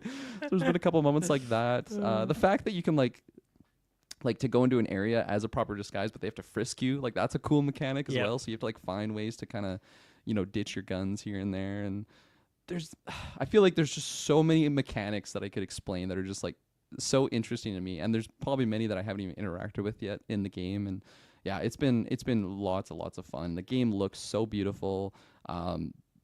Because I've like really played a lot of these Hitman games as well, I feel like just so attached to like 47 as an agent. So like have him here, like it seems like just in his prime in this like anthology type story where there's like I guess a story kind of combining it all, but for the most part it's just he's just a hitman. He's just getting contracts. And he's going these places and doing these tasks. And I think like the scale of it was really surprising to me. Like I'm not even done the first game like worth of missions, and I could do one mission 100 different times and like still find like probably new unique ways to do it. So I'm just loving. Yeah, like now so I'm trying to like not do a mission and then like go back and do it. It's like, okay, there's so much to enjoy here. I'm just gonna try and go through it on like my first, you know, going to my garage method. Like just that's my strategy. Do that, get away. Like maybe if I'm raising alarms, then I'll restart the mission. I find a lot of this time too, this game does have like an autosave feature, but if I like get an alarm off like near the end, I'm usually just like, okay, well I'm gonna restart the whole mission. That's just kind of like my mindset in it. I think I'm playing it on like the middle difficulty, like professional. Yeah, if you do the highest difficulty, I think it only gives you one save as well that you can use. Okay. Or maybe even no saves at the highest. I'm not sure, something like that. Yeah, which is kind of how I am playing it, because like if something goes wrong, I just kind of restart the mission. But there was some other things in the higher difficulty that I'm like, maybe on another playthrough I'll accept this challenge here. But like even then, I think you could still kind of tweak the settings. Maybe it's locked on the hardest difficulty. I'm not too sure. But yeah, no man, it's been so sweet. Oh, and actually, I wanted to bring up that mission that we did on the stream. Sapienza. Sapienza. When I went back to it later on, I had like one of the funniest like endings of that mission. Again, minor spoilers. Anyone that hasn't played the game, when you get into like the lab area, it is so tricky. It is so tricky to get into certain areas because you like need a lab coat to get into the lab, but then everyone in the lab is wearing a lab coat, so then they probably know who you are, I imagine. I also took off the indicator that shows me like who would be able to find me out. I think they're called generals, which is difficult. The enforcers, yeah. Yeah, the enforcers. That is crazy. That is something I would not recommend to anyone, but yeah, I mean, I respect you for trying. I a lot of the time you have to be like, okay, this guy might know me, so then you like slightly go around the corner, and if you see that bar start to go up, then that's I like, guess okay, part of that would be like, because now whenever I'm playing the game, I'm just in freelancer mode. Yeah. And you kind of need it there because like there's different enemies and things, and you're not going to know that stuff. Whereas if you play those levels, Sapienza over and over again, you'll eventually be like, oh, I know that guy's an enforcer, so I can be careful of him, that kind of thing. But even So though it takes a long time to learn all those things if you don't have the little white circle above their head. No, for sure. There's been a lot of, especially times when it's obvious where, let's say there's like a soldier with like a red beret. It's like, okay, those ones are the enforcers. You know that for sure. But then there's other characters that just look exactly like a regular guard, but then they still figure you out. And for me, I think it's fun because I'm going through it for the first time. I'm kind of going around exploring. And if I have like a disguise and all of a sudden there's like I walk by a guard and he's like, wait a minute, you. And then it draws attention. He's not necessarily like pulling his gun out on you, but then he'll follow you. So then I'm like, okay, I'm just gonna go down this corridor. I go into an area that I know no one's there. He comes around the corner and I just freaking knock him out or something. Yeah. But on the Sapienza mission, I was like right at the end, basically about to get to the whatever it is, the lab area. Or yeah, the like house? the what is it? What are they making? It's like the poison. Oh, the thing, virus. the something? virus. Yeah. Yeah. So I like found the virus. I'm getting in there. I finally get in the room. I'm like about to put on like a hazmat suit to get in there. And there's this one female doctor that comes in the room behind me, and she figured me out like right away. And as soon as she's like, "Hey, what are you doing here?" Like the door closed behind her, and I just punched her like right in the face and knocked her out. And I laughed so hard. I was sitting on the couch with Shay, and I'm like, "Oh my god, that is so hilarious." It might be the funniest video game I've ever played. It truly does create just like the most slapstick comedy situations. It's so especially good. like there was another, I think it was actually the Paris mission where I found a way to separate the gentleman from his bodyguard. There's like this one area where the bodyguard will be eating some poison. And the first time that I was in there, eating food and then you poison it, you mean? eating food. He's eating some sushi, and then I poisoned Gotcha. the sushi. But like I did that, and like as I did that, the waiter just like turned around. It's like, what are you doing? And then there was two waiters there. I turned, walked to him, punched him, like knocked him right out, and the other guy turns around. He's like, "What are you doing?" And I just knocked him out too. I just like laughed so hard because it's just like this dude just like straight. And then just all of a sudden, just like knocks him out one punch, and it's the funniest thing. And then I'm quickly trying to hide the bodies and like take their disguise as anyone's coming in. So I think there's just something so special about like a first playthrough on a game like this, because you're like, okay, maybe this will work, and then okay, I can do this, and all of a sudden it's like, hey, what are you doing? And then like I don't want to just quit because I got caught here. It's like, okay, now let's roll with the punches and try and figure out how to handle this situation. And it makes I think the run so unique. And I imagine like on the freelancer mode, it's just that like more so, right? But you're just a little bit more familiar with like where everything is in the mission. But they still move things around, I imagine too, on the freelancer, right? Yeah, freelancer, like, certain like clumps of enemies will always, or NPCs will be in the same spots, but then like the targets are randomized, and so you're not going to have like in the same way that the single player campaign has all these opportunities to set up certain kills. You're not going to have those, but you're just going to have a more hopefully intimate understanding of like the mechanics and how you can kind of set up your own. And then there's like other ways that there's certain mechanics introduced that make other ways for you to get characters to interact with each other or go to certain places, that kind of thing. But yeah, that's what's so great about freelancers. It just adds like that infinite replayability angle to it. And it's funny here saying like some of these maps are so big. It wasn't until freelancer mode, after I already played the game for like 100 hours, spent, some maps I'd done 15, 20 times, but it was freelancer mode that like finally took me to certain corridors or areas. I'm like, oh, okay, I've played this map so many times and I didn't know that section was there, because like it doesn't pertain, none of the targets ever go there. Maybe there's an opportunity somewhat nearby, but it doesn't feel like it's ever really been critical.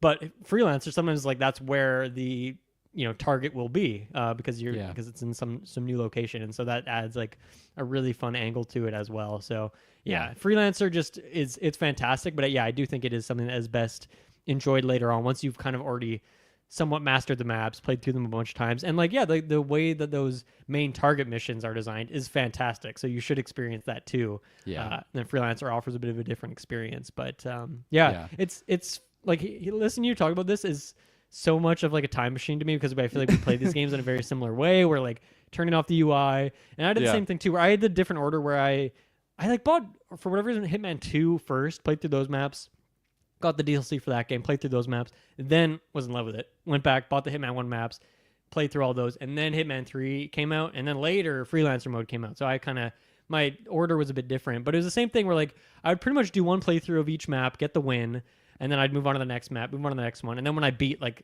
all of Hitman 2's maps, then I went through and like, okay, I really like Miami. I want to go check out that one. Or I really like the Maldives mission. I'm gonna go do that one and just play through it like 5, 10, 15, 20 times if I Yeah. really love the map.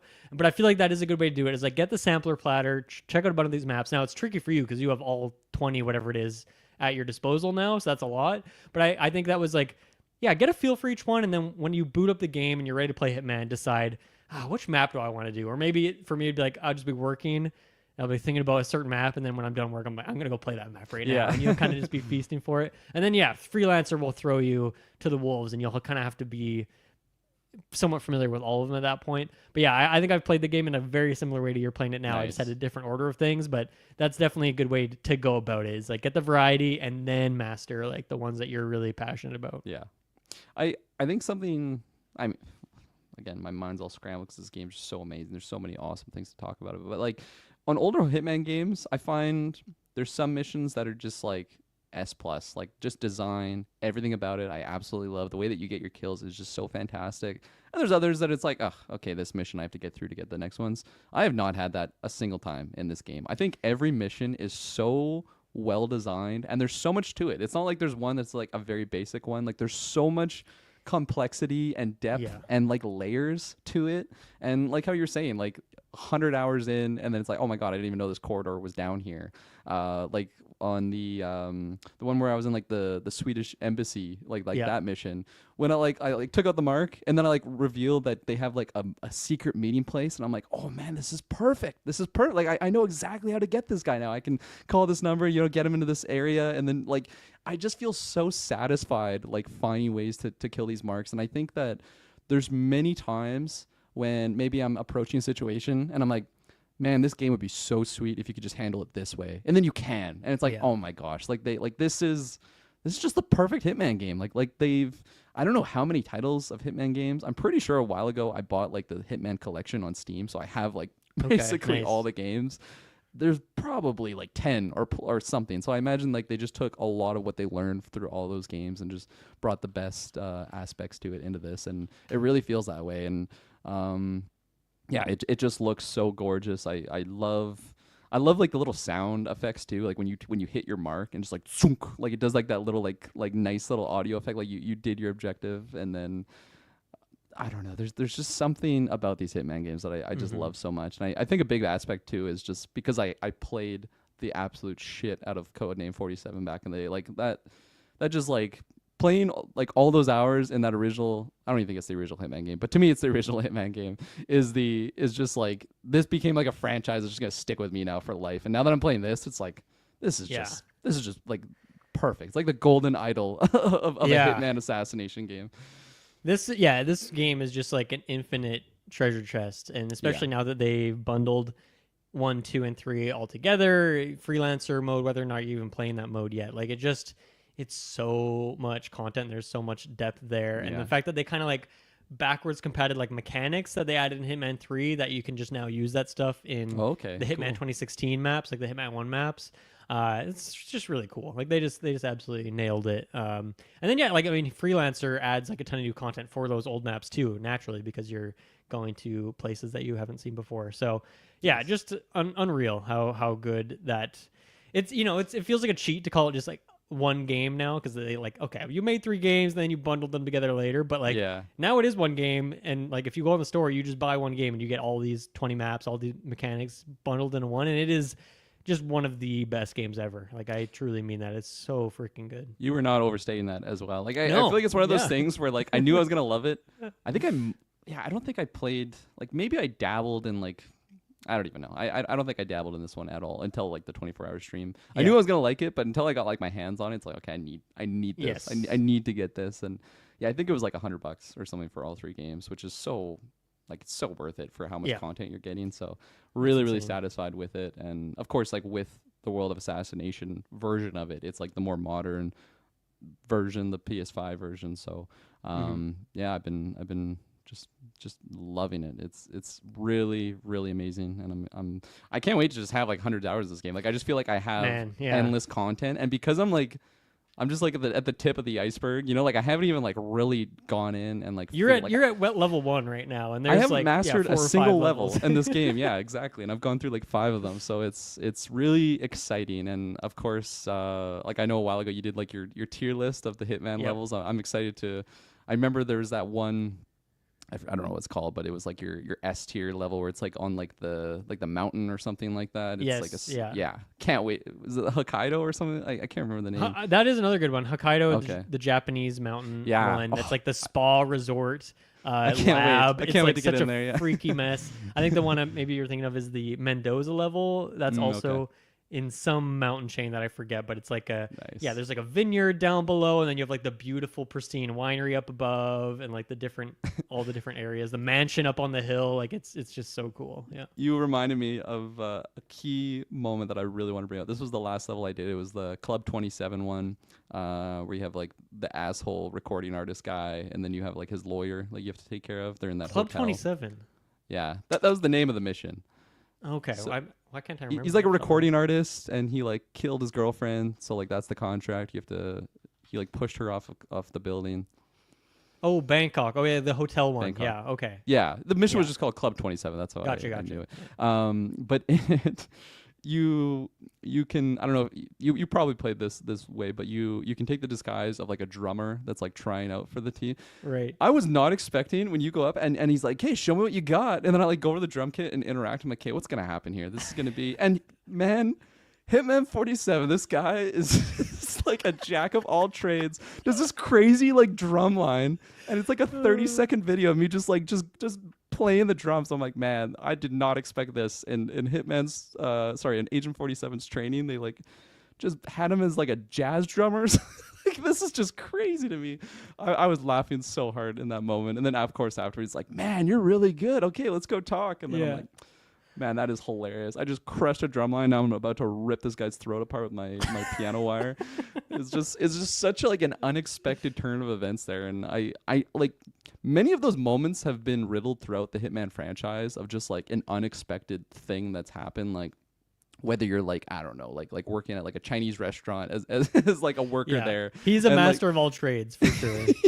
Yeah. He's a gardener. He's working in the vineyard. He's a master sushi chef. He's a race Bartender, car you know, he's driver, mixing Yeah, I drinks. love Like when he's shaking the bar. he's just so good at everything that he does. It never ceases to amaze me. So Such a legend.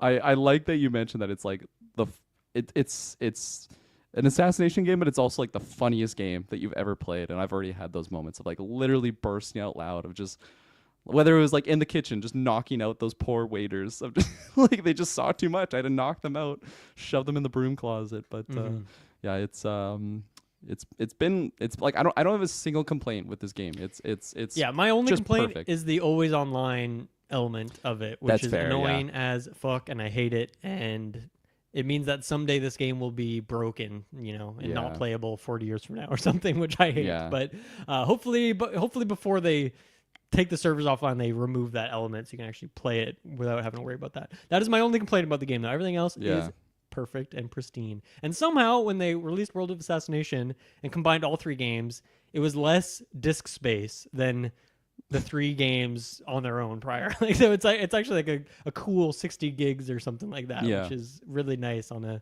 modern hard drive where we're fighting for inventory space pretty much. Yeah, 100%. It's really So- the war zone out there. Yeah. So you've done okay. I'm trying to think of the missions you've done. You did the Thailand hotel, the musician one you just talked about. You did Yep.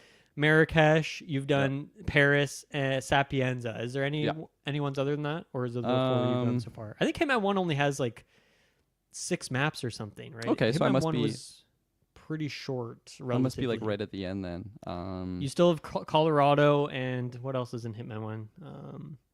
I forget, but I'm not sure. Definitely Colorado I haven't gone to yet. that one's not top tier. I'll put it that Okay. way. So Interesting. set your expectations. This is a bit different in style. It's more of a combat-y sort of one, but it's still interesting. Yeah, so those are really the only locations. The one thing I wanted to mention, which I was going to ask you about, the like instinct mode where you like hold R1 and Right. you basically just get like aimbot of like seeing through walls Yes. and stuff like that. I've had to like self nerf myself on that. I'm just standing in a room holding it and I'm like, this is just cheating. I'm literally just watching my enemy walk right Yep. to me right now from like 3 walls away. In Hitman Absolution on higher difficulties, you couldn't even use that, and on lower difficulties, it was actually a bar. So if you would like do something, I don't know, like Hitman-y, you would get some of like the bar added onto it and then you could use it. So it would really like make you strategically use it. Whereas in this game, and then I imagine on hard difficulty you can't even use it maybe, but like it just seems unlimited. Like I could walk through the whole level holding it the entire time and just see like the red indicator for where my mark is. And I don't know, I just felt grimy kind of doing it that way. I'm like, I don't know, I'm gonna have to turn this off, or just not use it, I guess. There is some times when maybe I'm making like I'm trying to time like when to get my enemy like in a certain area. So then a couple times I'll have to like just keep checking it to make sure that he's still coming in my direction or something like that. But even then I'm like, this just feels wrong. I feel like I really want to be like visually seeing the enemy. So I've kind of, and again, like I've had to tweak some of the like the UI settings like just through my just I guess tailoring the game to me. And it's nice that it gives you those options. But yeah, I felt a little grimy doing that. So moving forward, I'm going to try not to be using the instinct. And again, it's just kind of like my own. It's not like I'm missing out on an achievement or something for using it. It's just like, this isn't what Agent 47 would do. Yeah, no, once again, time machine. I am the exact same way when I was playing through the game. Because like when I was playing through it and like the game started and it had all that UI, it had the minimap, had like a million things. Anytime you hear someone talk, it like pops an opportunity up. Yeah. I'm like, this feels like it's too many breadcrumbs. You know, like instead of breadcrumbs, it's throwing me fucking loafs of bread over and over again, just eating them at my face. Buttered and everything with buttered and everything, covered in jam. And it was the same thing too, where like I was like, I don't like that. I feel like the joy of this mission is trying to find out where the heck this person is and like how I can take them out. And so I felt the exact same way. And I almost immediately, well, not almost immediately. It took me like a few hours to figure out what Hitman was, because it's such a weird game. It's very different than like other games in terms of structure, and that it's very designed about that replayability. And so after a bit I was like, what am I missing here? Why don't I love this yet? And I think for me a big part of it was just turning off all that UI stuff, turning off the instinct mode. So I just completely removed it.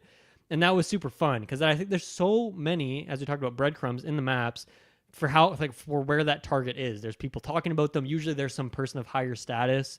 So there might even just be like, oh, they're obviously going to be in that big mansion that's hidden away behind like this huge wall. So now it's I know they're somewhere in there, but I don't know to know exactly where they are. And then maybe if you're doing a challenge mission where you're trying to do like the sniper thing where you're trying to speed run the mission and beat it in 30 seconds or something, maybe you could turn it on for that, so you can like, okay, I know exactly where they are. I'm just going to snipe them and end the mission in a few seconds kind of thing. So I did the same thing. I turned it off. I didn't like it. And I found for every mission in the game, that was not an issue. Like it's very well designed where you can still figure out that stuff. Yeah. And it was like, most of the time, as I mentioned, as you talked about too, like I'm just going to spend an hour exploring the map. I'm not even doing anything illegal yet. I'm just walking around. I'm taking in the sights and sounds. I'm having a snack. I'm talking to people, gathering information, picking up items. And then that's when I'm going to go in for the kill once I find the person. And so I did the same thing, turned off instinct mode. Yeah. And then once again, with freelancer mode, where it's not a set person, or it is a set person, but it's not like isn't a million story beats leading you to that one person, and they could be anywhere. Then I turned it back on, and I actually didn't have an issue when I turned it back on in Freelancer, because I don't think that's really the point. The point of Freelancer isn't like, where are they? It's like, how do I kill this person? Because oftentimes they're just in a highly public location, and there's multiple of them. So it would be a mess to play Freelancer mode without instinct mode. But I also, like I said, found that it wasn't really an issue for me anymore when I was using it there. So yeah, once again, Time Machine. Me and you, I feel like, are gonna enjoy these games. It's fun. It's like there is so much like Dishonored DNA here, and so I feel like the way we play Dishonored is the way we play this, turning off the UI, really getting immersed in it. Yeah. And so same experience for me with that one. No, it's great. Other thing I wanted to mention that I just absolutely appreciate and love, and adding to the replayability aspect to it, is you actually, so as you level up your assassination level, whatever it is, you actually unlock. And then you get mastery for the levels, which is cool. But you unlock like different like openings to the game. Yes. So like in the Paris mission, for example, like as soon as I beat it, it's like, well, now I can be like a waiter in the kitchen, like to start the mission, or in the Sapienza, like you could start as a gardener, and I just love that so much, because in Hitman Absolution they didn't have something like freelance mode, but they had specific challenges to the levels, which I feel like maybe would have been like the blueprint for what Freelancer kind of became. Obviously they evolved into something just super unique and interesting, but like for example, there'd be a level in Hitman Absolution, which, as you were saying, like a lot of like story narrative, like this is going to be your target. If you get into one of the missions, you have to kill like a sushi chef or something. Like it just changes the whole dynamic, and then like Okay, yeah. so that's where I feel like it's like the precursor to that freelancer Yeah, mode. definitely. Like That makes a lot of sense.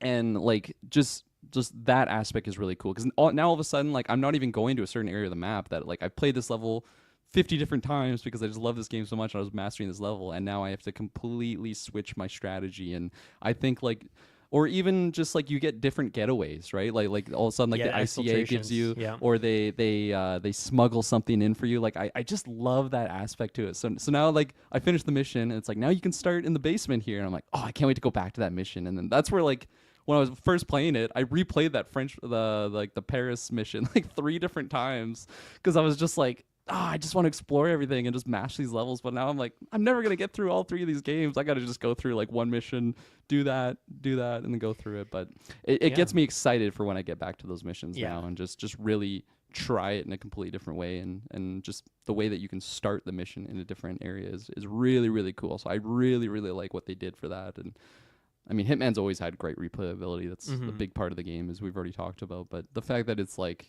just you're unlocking different ways to explore the mission is really, really cool.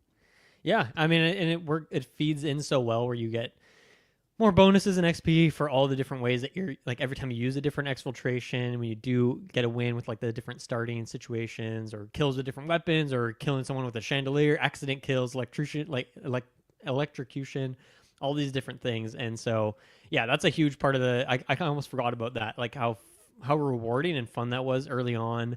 Where like, yeah, the first time you beat a mission, you probably didn't get a ton of challenges completed. So maybe you got like 1 or 2 tiers up and you unlocked like a new starting location or 1 exfiltration. But then when you're going through and like mastering the levels and like, okay, I'm going to try and knock off as many of these challenges at the same time as I possibly can. You might get like multiple tiers leveled up and it's like, oh man, all these new choices I have at the start is really, really satisfying. And then, yeah, I guess the other angle I haven't talked about is like, once you've kind of got better with these levels, unlocked a lot of that stuff, then going for like the suit only wins or going for the silent assassin wins or going for the silent assassin suit only like combo win. Like I did that on the missions that I was most passionate about, and those were super fun, super challenging, but also like I know these maps so freaking well now that like I can envision the game plan before I even start the level. First, I'm going to go in. I'm going to go grab these 5 items that I know the location of that are super helpful. I'm going to go take out this guy at this certain point. I know I can like jump over this fence and then climb up that gutter into the window, and that's how I can take out this guy. And then I'm going to have to get creative for this other one. Maybe I'll bait a couple guards into some bushes. And yeah, you just like, I don't know, the framework in your mind like expands as you like really understand the intricacies of all the levels. It's just crazy. I found it's already happened a few times where maybe I'm coming to an area. It's like, I need to get back there. There's an enforcer here, so even if I get this costume, like he's going to see me. This seems like it's an impossible way for me to get through this area. Like, how am I going to slowly, I don't know, throw coins to try and get some of these guards out of here? Coins, yeah. And like, I'm just kind of like analyzing it, and it doesn't seem like it's possible because there's just like field of view of like all these guards. Like they're just covering every angle. And then I'm going through it, and then all of a sudden I notice that it's like, oh, at this moment, this guard actually goes in this direction, and this guard goes. So there's actually like a perfect time to literally, like, you don't even have to take one out. You can literally just walk right through them. And like, it just like expanded my mind in a certain way where I'm like, wow, I thought this was an impossible task, but literally it's just like finding the perfect timing. I could be in street clothes. Like, it doesn't even matter. I'm going through this restricted area, but because nobody's seeing it, just fantastic. And a mechanic that is in this game that I don't think was in any of the other Hitman games I played is like the cameras. And even if you're in disguise, if that camera sees me, I feel like I just lost the entire game. I'm like, hey, I gotta fucking destroy that footage. No one can know that I was here. Such a cool mechanic. I am the silent assassin, And like, if I'm disguised, following my mark, and he's like, hey, let's go this way, and he's walking through the camera, I'm like, oh god, I gotta go around or maybe slowly wait for this guy. I don't want to be seen with this gentleman here. So yeah, man, the game is just so good. I'm glad you brought up the cameras. Like that adds such a good part of it, especially. I noticed that when I was going through and trying to get Silent Assassin on a bunch of levels, and like if you get caught by a camera, it's like, okay, you have temporarily lost Silent Assassin, but if you're able to destroy that footage before anyone catches on to you, then you can regain it. And it's like, okay, that adds just like essentially a bonus target on this mission now because I fucked up and now I have to deal with this thing. Or you could be like preemptive, like, okay, I know where the machine is for this. I'm going to take out that. Then I don't even have to worry about the camera because the machine for monitoring it is broken. Or, you know, you can try and find the just the right spot to shoot the camera without getting caught. Silence pistol changes everything, of course, for that kind of thing. But yeah, just like that is such a great mechanic on, like layered on top of everything else. It's really cool. Something that really surprised me. I think this was actually the Sapienza mission. And now that I think about it, I don't think I got my garrote kill on the Sapienza mission because I was getting bopped by it. So then I cheesed it a little bit. I found the explosive golf ball, maybe certain way to take out that character, which was great. You know, he died when I was like completely on the other side of the map, which was great. But the lady, I ended up finding an opportunity to just like shoot her. But you know, in most games, you shoot the target as soon as you hide the body, you're fine. But there's like bullet holes that can be like if you shoot someone, the bullet hole will like go into the wall and like there's just blood everywhere. So even if you hide the body and all the evidence, like someone will come across and find if you leave blood. a gun on the ground or something, like if you take out a guard and move the guard, but then their gun is still on the ground, other guards will see that and be like, why is there a gun on the ground here? And that makes perfect sense. And I love that that's an aspect, but because I'm used to like non-intuitive, maybe, you know, not perfectly intuitive like stealth games like that, you could kill a guard and like his gun's just there and people just walk through it, don't really care. There's a big pool of blood, they don't care, they just go through. But the game feels like a real world, and I just, man, I love it. I feel like I'm just smiling like ear to ear talking about this game right now. Like it's just so great. I can't wait to just keep like sharing stories with you. I hope this becomes like anytime you're on Sidequest, a segment, about the latest Hitman level that you're playing. Because that was me for a few months there too. When I was like playing Freelancer a lot in the new maps. Yeah. Or like Hitman 3 came out and all that. Just I could talk about these games forever because they just make for fun stories. Like as you're just playing through, the way you go through a mission is going to be so unique naturally that you're just going to like, especially in Freelancer mode where none of it is like, you know, pre-scripted in that same sense, which, you know, obviously in the main maps that's not always scripted either, but it just is like constantly coming up with like funny anecdotes and crazy situations that only a game with like this many interacting moving parts could come up with. It's just amazing.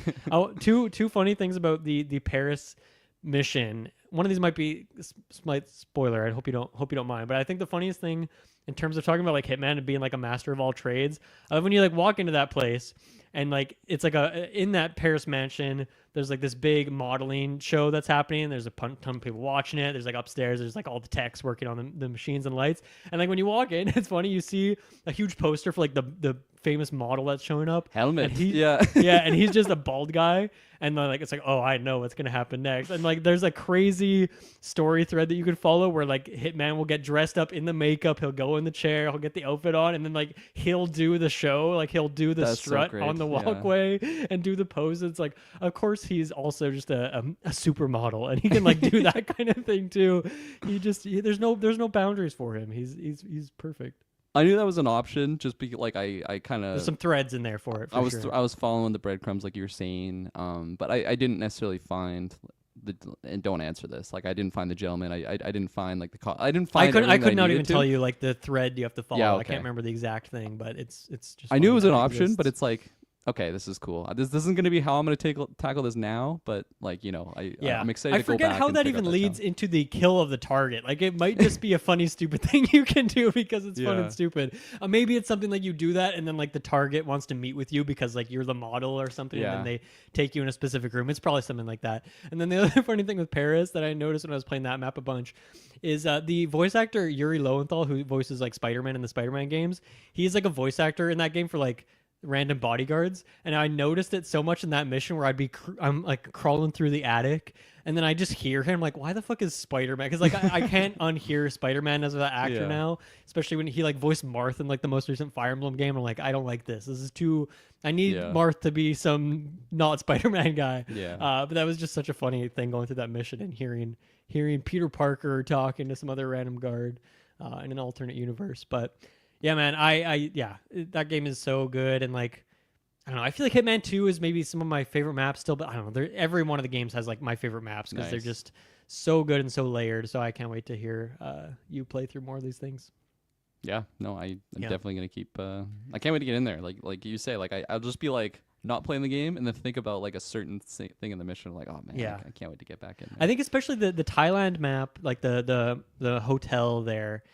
There was a map even like after a couple playthroughs, I was like, it's okay, not one of my favorites. I think it was Freelancer that really elevated that map for me because there's Okay. so many areas that never really get used, and Yeah. Freelancer obviously makes use of all those. And I don't know, there's so much fun of just like interesting sight lines. Like a big one set up in that map is like, I don't know, at one point the target will be in one hotel, and if you're in the other hotel with a sniper in the attic, like you have a perfect angle, and like that's a Nice. fun opportunity.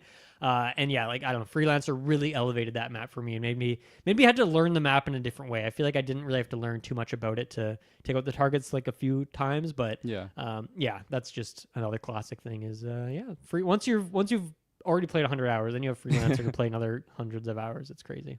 Yeah, I found on that same mission where I got my target, there's like an opportunity to just like shove them over the ledge, and I'm pretty sure Right. you can time it to take out both targets. Like if you just like That's shove them sick. and then I he don't know if I've lands ever on done 'em. that. That's fun. But like it sucked because when I got into that situation, it was like just mistimed. Where like okay. I wasn't able to like he wasn't on the ledge by the time the guy was walking by, and I'm like I don't even know how you're supposed to time this like perfectly. I Like, guess if one of them got distracted at some point, it would throw their cycle off, or maybe you're Yeah. supposed to throw their cycle off and then like sync it up, which would be pretty complex. yeah, like that's time, cool, though. how much time it takes to get into that situation. Yeah, throw a like- coin just far enough away Yeah. that they meander off for 5 Yeah, seconds. I guess you could distract them with that. So I'm gonna have to figure that one out. But it's another thing where I'm like, okay, well, I can't wait to figure that out the next time I play this mission, right? Like Yeah. it's just yeah, and that's not even the freelancer. Like that's still like the base Yeah. game, which is so.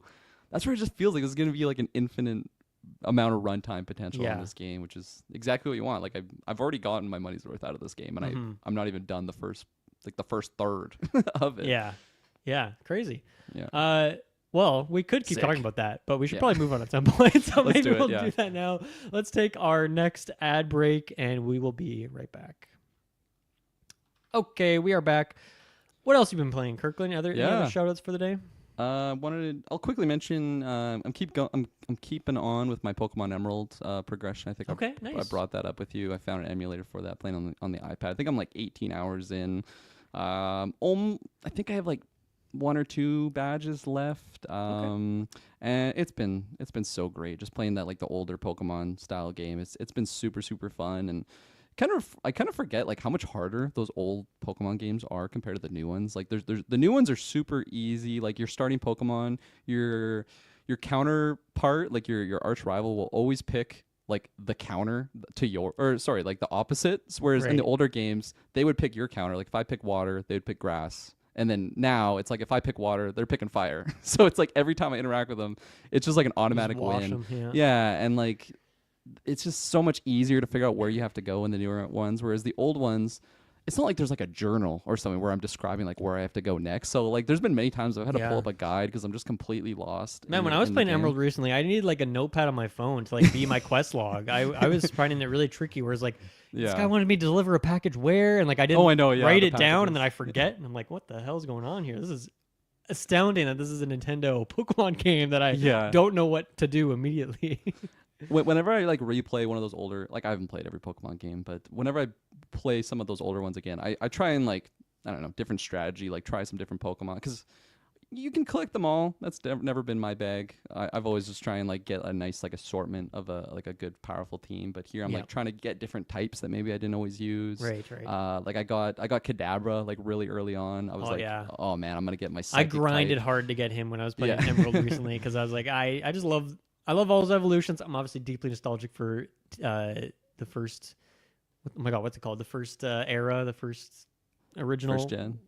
First gen. the Yeah. word I was looking for was gen. Yeah, so I was like, but it's hard to get because of the freaking teleport. But yeah, he's. Super Oh, I good. know. You need like that Master Ball, you know, because you can't even attack him. You got to just catch him right away, otherwise he'll just teleport Yep. away. And I will say, man, like I don't know, you probably don't know this Pokemon, but Torkoal, he's just like a tortoise with like a volcano type ability. He has been such a sweet powerful because he's like he's strong and stout. Like I don't know what his type spread is. I know he's fire in there, but he also has like a poison type attack, and Okay, interesting. he's just really strong fire type Pokemon. Because I didn't start with the fire type, I started with the yeah, grass I found type. when I was playing Emerald recently too that like I could not find any freaking fire types. Yeah. So I found him you're in desperate like need for them. yeah, one of the volcano levels because I Nice. knew I was gonna need a fire type at some point, and he's been super strong. And there's been a couple gyms that like I've literally had to like grind for, Yeah. and then like go okay, I gotta go level my guys, come back, and I win it with like my last Pokemon like on the brink, and it's just I don't know, it's been really fun, satisfying, man. and yeah, I don't know. Once I beat it, I'll let you know. I'm getting pretty close to the end. Yeah, you did mention that you're switch around trying guys out, but do you have a main squad or do you have like a core squad that you kind of constantly have in your group right now? Yeah, I pretty much have like the main, like I got my like for because once you get mechanics like surf, so you can like ride on the water. I got my Gyarados, of course. I feel like I always take Gyarados for that. It's just that's kind of my nostalgic one. Yeah. I think it's Swallow.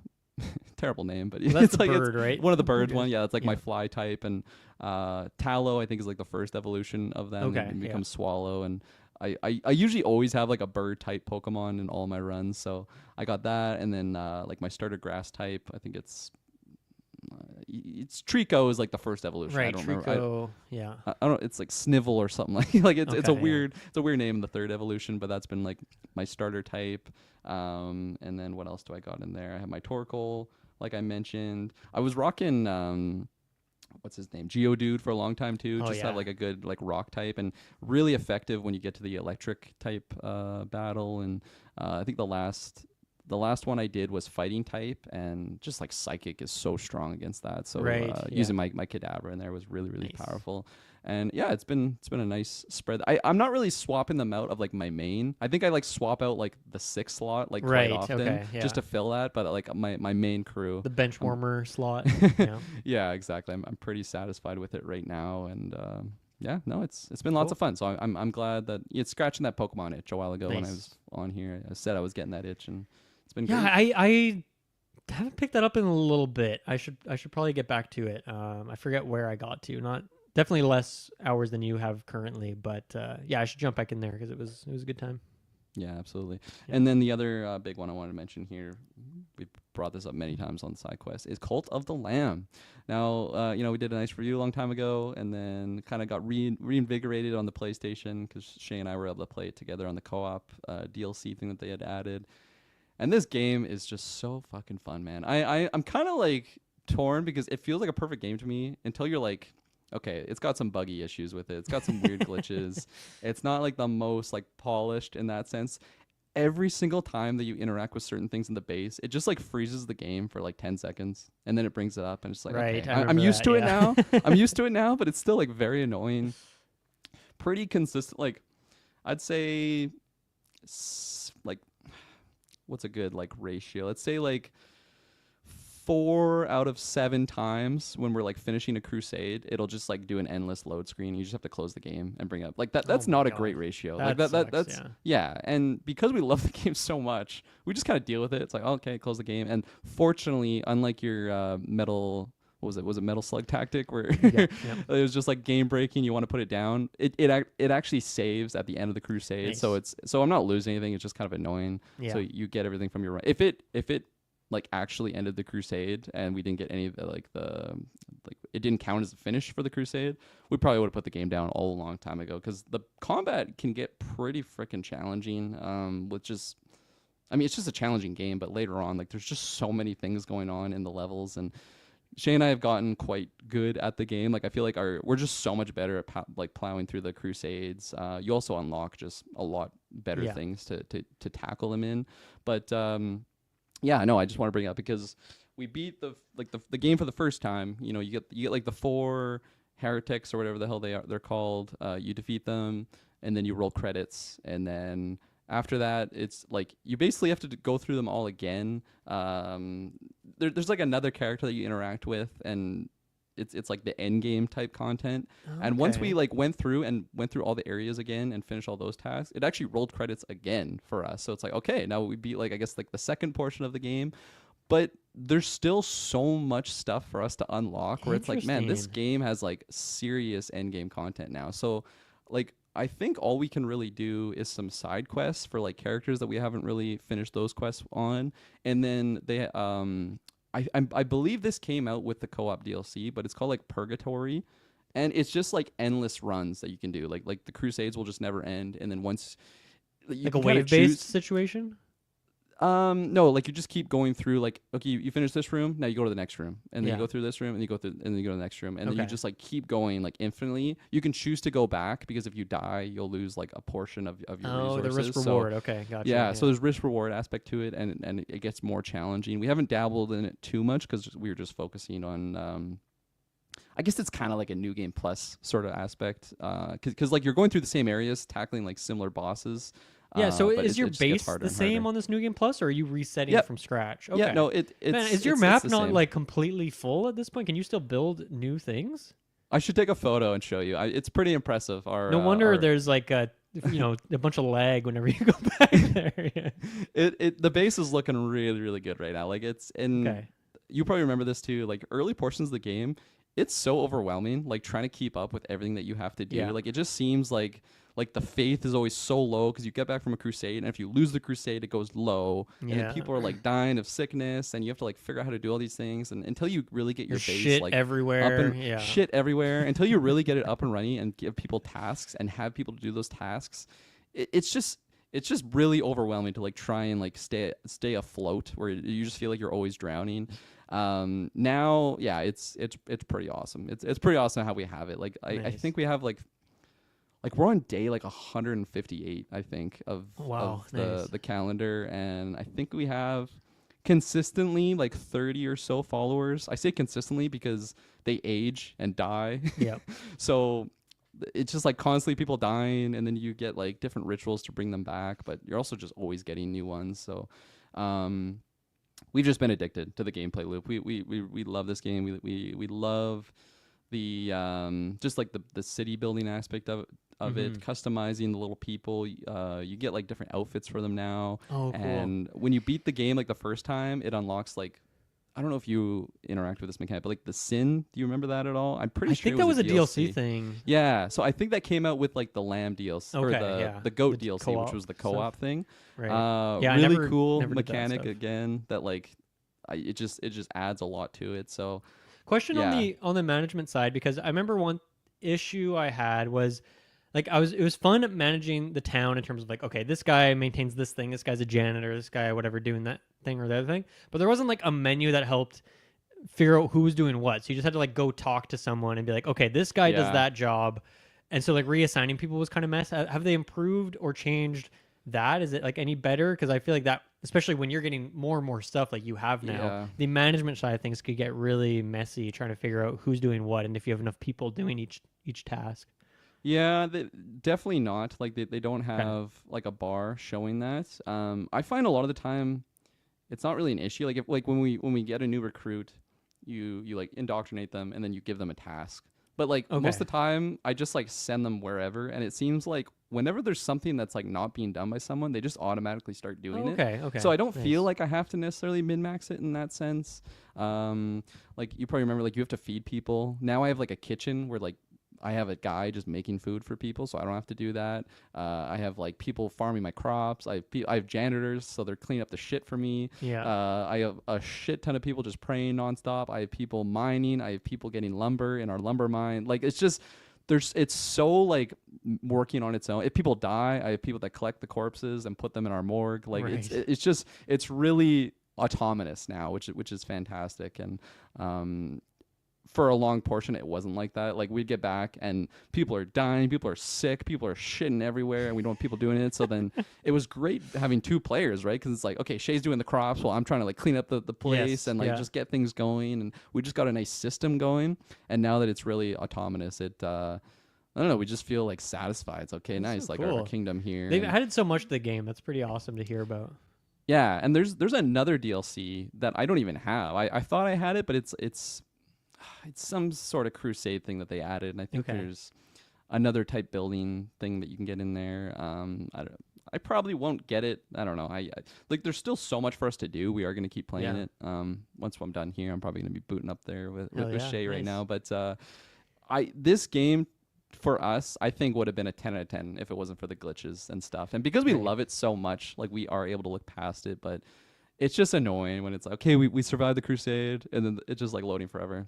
And it's like, fuck this game, man. And then you have to close it, reload it, or if we're going through our cult, and then I accidentally like interact with a building, and then it just like freezes the game for a while. Yeah, or you always know when it's morning because the game just freezes for like 10 seconds, and it's like, okay, well, it's morning time, so let's just go to our temple and start doing our daily sermons and things like that.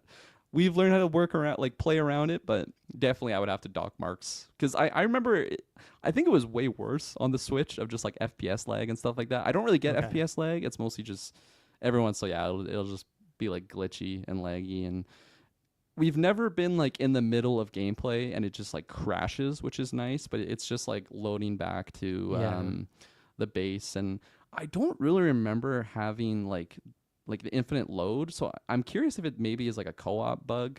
Like it just seems like it's a lot more, I don't know, relevant now that we're both playing it together. And but no, it's been fantastic. I think it's been a fantastic co-op experience for Shay and I. Like it's totally a game for us, and we've just had lots of fun with it. There's been some really intense like boss battles where it's like I have half a heart, Shay's down, and I'm just trying to dodge everything. There's like 1,000 fireballs going everywhere. There's like 16 different enemies. It's like a Binding of Isaac type level. Bullet hell situation. Yeah, bullet hell, exactly. And we defeated it, and you're just like sweaty, your hands cramping. You're like, oh my god, that was intense. Then you go back to your base and you gotta take care of your little animals. And yeah, we truly love this game. It's really fantastic. Unfortunately, a couple bugs here and there, but I think because the game is so great, we're able to look past it. And no, I mean that's a great sign for a game if it can be super buggy, but you still just want to keep playing it. I mean that's the mark of a game that is just too good. You can't put it down. So that's awesome. We're so in love with this game. I was on the Devolver Digital store, like about to buy some like merch for this game. Don't they have like stuff, like little they have a ones, plushie. right? It's sold out right now, which is unfortunate for the goat and the lamb, which is great. It's co-op, yeah. It's just great too that like the co-op, like they made a new character for it. It's not like there's just two lambs, right? Like you have a goat character that has like they added the Luigi. Yeah, exactly. He has just different mechanics. You can. Oh, that was another thing I was gonna mention with the Sin mechanic. You can like make babies now, so you can make your own creatures, which is so strong. So are you like forcing two of your cult members to hook up kind of situation? Yeah, there's like a bone tent essentially. You choose two characters and they get traits, you might remember, positive and negative traits. Okay, yeah. So you can like super breed like the perfect cult member. Hell literally yeah. you typically want to pair someone that has really positive traits with another person that has positive traits, and then you're able to pick two traits from the mother and the father. Or you're like father and father, like it doesn't really matter gender for the parents in that, and then you get an egg, and then you hatch the egg, and then you have like an incubator, and then you have to like go tend to the egg every day, and then it makes them a higher level when they birth, and then it'll be like a unique animal that comes out of it, and you put them in like a baby pen, and then every day you interact with them, and every day you do that, they get a level. So typically, if I find someone on my crusades, they come to my base and they're level 1. But if I birth someone, they could come out like level 5, which is like really strong. And I'm, everybody ages, everybody dies in that game. But you can resurrect people. So you typically want to resurrect your people that were like high level, because then they're still that level when you resurrect them again. So there's been people that I swear to God, dude, we've resurrected like 6 times. Like Barbados, that's his name. And I always think Barbados Slim from Futurama. I love Barbados Slim. We've resurrected this guy like 6 times, and I'm pretty sure he used to be like brown, and now he's just white. Like I think he's just like his color's changing. This poor soul. He's like, let me die. He just can't rest. Yeah, he's like I think he's like level 10 now. Like he's like max level for us, and he's just like our favorite guy. And then every once in a while, it's like, oh, he's old, and then he dies of a heart attack, goes on the ground, and then we resurrect him. We're just like cruel soul. We won't let him rest. But that's an amazing addition, because I feel like that was, especially early on in the game, that was one of the most engaging parts of it was finding someone, bringing them back to the base. You could customize their appearance to some extent, I guess, and then just like the personality of them, and maybe they're kind of annoying, maybe they're a big fan of you, whether it's their different traits. and like seeing their life transition of like, this guy's being a piece of shit, I'm gonna make him be the janitor for a few days, or like maybe I'm gonna put him in the tortured rack for a few days and learn his lesson, then I'll pop out, but then I'll give him a good job because maybe he's like redeemed himself. And so I think to have that added lineage, and then eventually you're gonna get to the point where you're going to be having kids of other people hooking up and creating the next generation after that, which like, goddamn, that's just going to add such a great continuity to it, because it eventually gets to a point where you have so many that it's like, okay, I can't remember this whole guy's journey at some point, but that is a great way to add some lineage to it and kind of further connect the personalities of the characters. That's an amazing addition. That's awesome. Oh, it's so great. And we definitely have our favorites and we have our least favorites. Like there's this one guy, I think his name was like Fagri or something like that, and for some reason he was just like a bully. Like every time you walked by him, he would just push you and you would like lose a bunch of coins and whatnot, and he would laugh in your face and you're like, fuck you, Fagri, I hate you. But he was also like our highest ranked guy, so it was like really useful to have him, but he was such a dick that then he died of old age. Every workplace has one of those, you know, the high achiever. Everybody has a Fagri. Yeah, exactly. and then I'd have to be like bringing someone back at like a high level, and then we're like looking at Fagri and she's like, I don't want him, like he's terrible. I'm like, yeah, I know, but we needed stats, so we bring him back and it's awful again. We regret it and we wish we didn't have him. You can sacrifice people, so we've definitely sacrificed him a couple times. But then we have, you know, like Barbados Slim, who I just absolutely love. We've had him from the get-go, and he's just great. Or another one that I absolutely love. This was one of like our first hatchings. His name's Arna. I call him Young Arna because he was just like our first child. And he could be running one. He could grow up and be running this cult, man. Like I am so proud of Young Arna. He, like every task I give him, you can send them on crusades. I can't remember if that was in the base game where they would go out and like do missions. Yeah, I remember that. Yeah. Every time I send him out, it's just like a success. He gets me all these. He could die though. I guess you can just revive him if he dies. But yeah, I'm not scared of death anymore. there's certain situations when you actually have to sacrifice a follower and it's permanent, like you can't resurrect them. Those ones hurt because they actually have to be. And I think that's in the new game mode. Like to enter the area, you have to sacrifice like a level 10 follower, and you lose them forever. So you are losing like a big character there. But Young Arna, he's like the Muad'Dib. He's the chosen one. Yeah, exactly. He's the Muad'Dib. Exactly. The Lizan Al Gaib. Absolutely love Young Arna. But yeah, dude, I love it. I love it so much. It's like a satanic Animal Crossing mixed with some roguelike combat in there. And yeah, no, it's so fun to hear these updates because I had like a good time with the game and I put it down. I was happy to move on. But like, you know, go back to that review a week later. Like I would not have expected that this would be a game that would become such a huge hit for you, and a game that you just want to come back to for like years at this point. So it's so cool, like especially because like every time I see those DLCs, I'm like, oh, those look cool, but not enough to bring me back in. So I love that I can kind of vicariously hear about how those mechanics work out through you. That's awesome. So good. Yeah, I wouldn't have thought it either. And then like I on that review, it's like, oh, I wish they had co-op. Like this seemed like it would be a fun game with Shay. And then they add it, and then all of a sudden it's like a completely different gaming experience for me, and I'm having so much fun.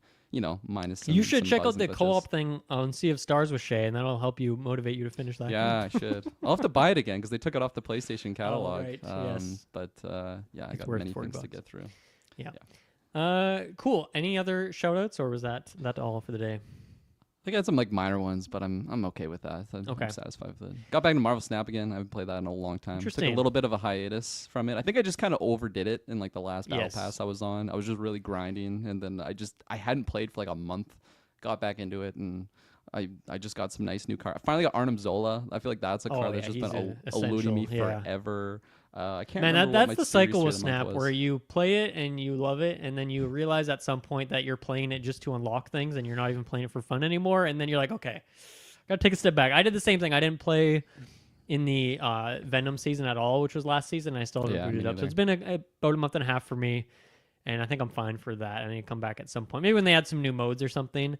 But yeah, it was getting a bit too much on my heart and soul and time and fingers, and not money. I wasn't spending a ton of money on it or anything, but yeah, I think it's a good one to have with cycles, and hopefully they add some better acquisition things if you've been away for a while, because it does feel right now if you come back after a while that you're like kind of fucked in the meta, but you know, that's how these things go, I guess. Shauna the She Devil. That was my last series 3 card that I got, which is great because it's been a card that I've been just looking for. I was like, who the hell is that? The name of a video game? I forgot. I could not picture in my mind what that meant. But yeah, it's Khazar's lady. Come on now. yes, of course. Yeah, she's fun in like a. I mean, she's good with Khazar. It's good combo there. Yeah, so I added her to my your like zoo style deck. Yeah, my Mockingbird deck there. Yeah, and nice.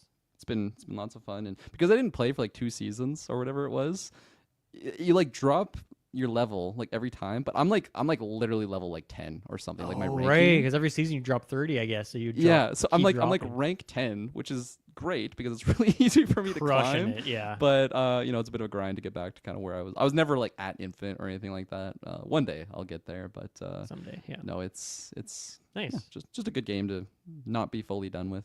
Just jumping in here and there. And cool. I have 2 very last. I promise these will be quick hits because it's funny going into this episode. No news, no topic, but then we talk about Metal Slug for 45. I thought we'd barely hit an hour. Talk about Hitman for 45. Talk about Cult of Lamb for 35. Like these things happen when you least expect them. But once again, Monday morning Sidequest hits different. The coffee, 100%. the caffeine is evolving through our bodies as we go, so it makes sense. 2 quick hits. One is they at some point, because I was off Game Pass for a few months there, but at some point they added Mortal Kombat 11, so I booted that up yesterday and I was playing a few matches of that. It's fun because we've been playing Mortal Kombat 1, I guess, right, on the stream. And so that's, as you mentioned, like the reboot of the series, and so everyone's kind of fresh and new. But coming into this, like half these characters are like fucking zombies. Like I presume they're dead, and then they're brought back from the dead. My girl Katana is like just deteriorating, like molding over. I can't remember the names of all of them, but yeah, it's funny just looking through the characters, the ones that I'm like more familiar with now, and seeing. Okay, yeah, they must have had some journey. I don't know what it is, but I'd be curious to find out. But yeah, it's been fun booting that up and just seeing some of that. Katana doesn't have quite the same moveset as 1, so I'm like less a fan of her. The character that really was a good surprise hit for me was Garrus. I love Garrus's moveset. Like he's kind of got like a Prince of Persia Sands of Time situation where he has sand attacks and he's messing around with time. But he just has some really like some of his fatality stuff where he'll just like freeze someone in time and then just stab them from all these different angles, and like the blood is just like frozen midair as he's slashing them up. His different sand attacks are really, really cool, and like his sandy fist that he's powering up, like really like that character. He's not in 1, right? He got cut from the rock. He is actually. So oh my god, I feel like we haven't played him at all. So next time we do that, I'm gonna have to check him out. Yeah, he's in there, 100%. Nice. He's basically. In that game, he's kind of like the Terminator. Like he's like through like the story mode, he is like an undefeatable immortal that just comes in and fucks you up. Like you always are interacting with this villain in the story. So I ended up hating Garrus because I just got absolutely bought by him constantly. And you just know he's gonna come because when you defeat him, he's just like immortal. So he just eventually comes and gets you. But he's kind of like an agent of like whoever is like the god of time type people. Gotcha, so in that game, MK11, it's actually like the main villain, and then going into MK1, it's Liu Kang now. Liu Kang becomes like the fire god mixed with the lightning god because he fuses with Raiden. The story's crazy, but I fucking love the stories in these games. They're so crazy, but I love them so much. Garrus is now like an agent of Liu Kang, which is a good person. So in MK1, he's actually a good guy. So he's not necessarily like morally aligned. He's just a weapon or a tool. So whoever is using him, it's either nefarious or good means. And really, really cool design though, 100% with like the Sands of Time thing. But I never really played him just because I played against him a lot and I fucking hated him so much. I never wanted to deal with that character. But yeah, MK11, I think MK1 is a better game for like the characters and stuff because like you, I just have a lot of nostalgia for like the original Liu Kang or like Katana. So when I got into MK11 and they were the I forget what they're called, but yeah, like the ghost versions of themselves. I'm like, I hate this. I just want my old, like I want Katana to be a good person and like Liu Kang to be a good person, and the whole storyline, like they're just people that you're fighting essentially. Revenants, that's what they're called, the Revenant version of themselves. Yeah. And of course, like you can get different costumes and like designs for your characters, so you can make them the not Revenant version like in that game. But it was just nice to get back to MK1, and it's like a fresh restart. Everybody's back to their formula. So and I really I'm missing the cameo fighter feature. I realized that I don't know. It's just fun to pick a character. I think those attacks are really cool. The way it's Yeah. integrated into the moveset is really satisfying. And maybe I just miss Goro as well. But Yeah. yeah, like that is something that I find that I'm missing in this game. It just one thing I love about this game. Then when you go to the character select screen after you've picked your character, I mean, and then you go to your level select, and then it's like there's all the levels down below and like the kind of preview of it, and then there's just like a silhouette version of the two characters that you have picked that are just fucking each other up. Fighting. They're just Yeah. battling, and it's kind of like That's zoomed awesome. out in the background. It's really really cool, almost like a little preview of what's to come or what could happen. Yeah. And it's not like I don't know if there's really mechanics to it. It's more of just like an animation, but it's really cool.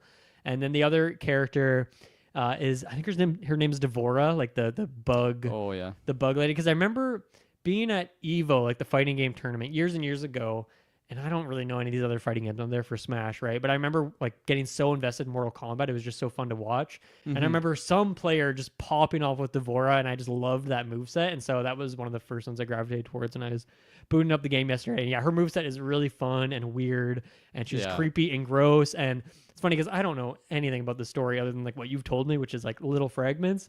And whenever the characters jump in, if there's like a specific story beat between them, they'll have some little line of dialogue. Yeah. And yeah, there was just like some really cheesy one. I think it was like I was Devora against. I think it was like is it Sonya or not? No, It's Johnny Johnny Cage's Cage- daughter. I yes. can't remember her name. Oh, what's her But name? yeah, something Cage. Sue K. I don't know, something like that.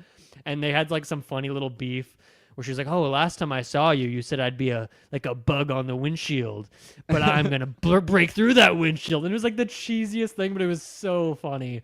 I was dying laughing. So yeah, it just a really good time just playing through some of this game. I don't know how into it I'm going to get because it is way more fun playing with you guys or other friends Yeah. and whatnot. But it's just cool to have access to it and see the other characters and the little bits of story that I'm picking up there. Cassie Cage. That's her Cassie, name, yeah. that's the one. That's the one. Cassie, in like when I was playing it, I remember she was like the most OP character in the entire game. Same thing with Interesting. Jax's daughter's character. I can't remember her name, but she is like Metal Arms as well. Oh, Uh, it's also it's like Jackie or something. Like it's a very similar name. Jackie right? Briggs. Yeah, Yeah, I Jackie. think that is what it is. Yeah, that's another character that was like the OP character of that game. So like Cassie, when I played that game, by far my favorite was Sindel. I just loved her moveset so much. I love that character from the older games. That might have been in like the DLC version of the game. Yeah, I don't think she's on the base Okay. roster for that. Yeah, okay. Or at least maybe you'll unlock her just from playing the campaign or something. But Yeah, maybe. But yeah, no, I love Sindel so much. And Scarlet, I actually played a lot of. oh, she looks cool. Yeah. Really cool character. 'Cause she's like a blood user, and Who's what's the great about character these- with like the bow staff, like the green? She's kind of green Jade. themed. Jade, yeah. What's her connection with Katana? Are they like sisters or something? I can't remember. I think it's like Nether Realm or other realm, wherever they are. There's like Earth Realm, and then like. Well, The other NetherRealm's the one. name of the studio, but it'd be Yeah. funny if they named it NetherRealm after this. I think Nether Realm is like hell in that world, so it is a canon I thing. love that they do that. Yeah. But whatever their realm is, like they're from there. Like I think Jade was like a guard of like Sindel, Okay. who's like the Empress, and then Katana and Melina are the daughters of Sindel. Right. Okay. Yeah. And then Melina was made as a clone of Katana. of course. Yeah. So, dude, I deep dove in these storylines. I haven't played all the games, but like MK Fire and Ice, shouts out to them on YouTube. They literally have like the full movie of like Just the lore games. videos, You know when that's someone does cool. like the cutscene of Yeah, like yeah, the yeah. whole thing. I think just randomly one day I just like put on my second monitor and I was just watching through it, and Nice. these storylines are so out there, but I just love them. I love the MK universe so much.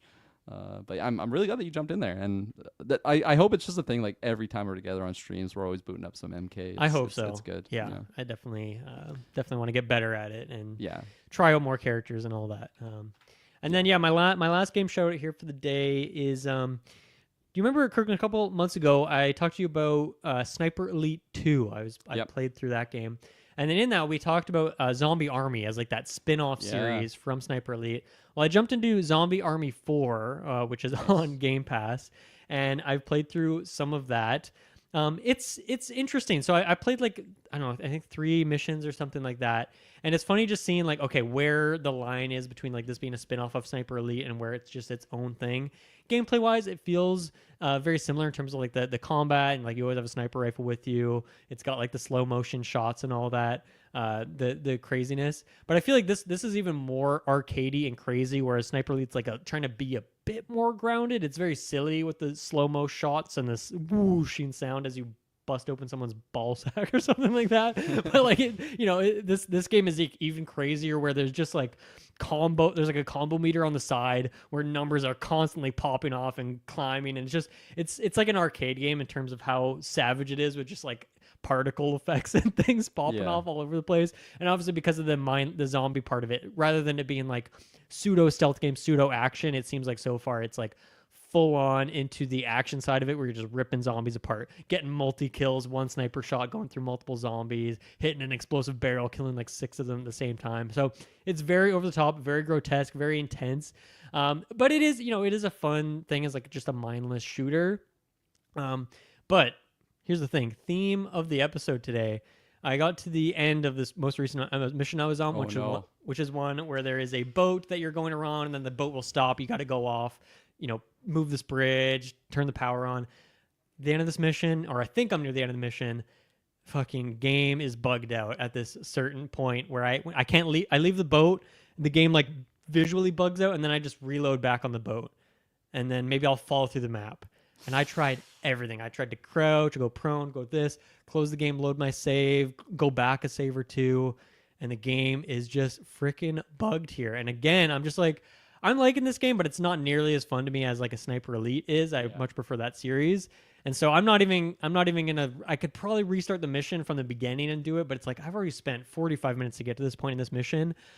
So once again, a game-breaking bug. I'm not going to continue with this game because of it, which I'm not heartbroken about, once again, because I'm not totally in love with the game.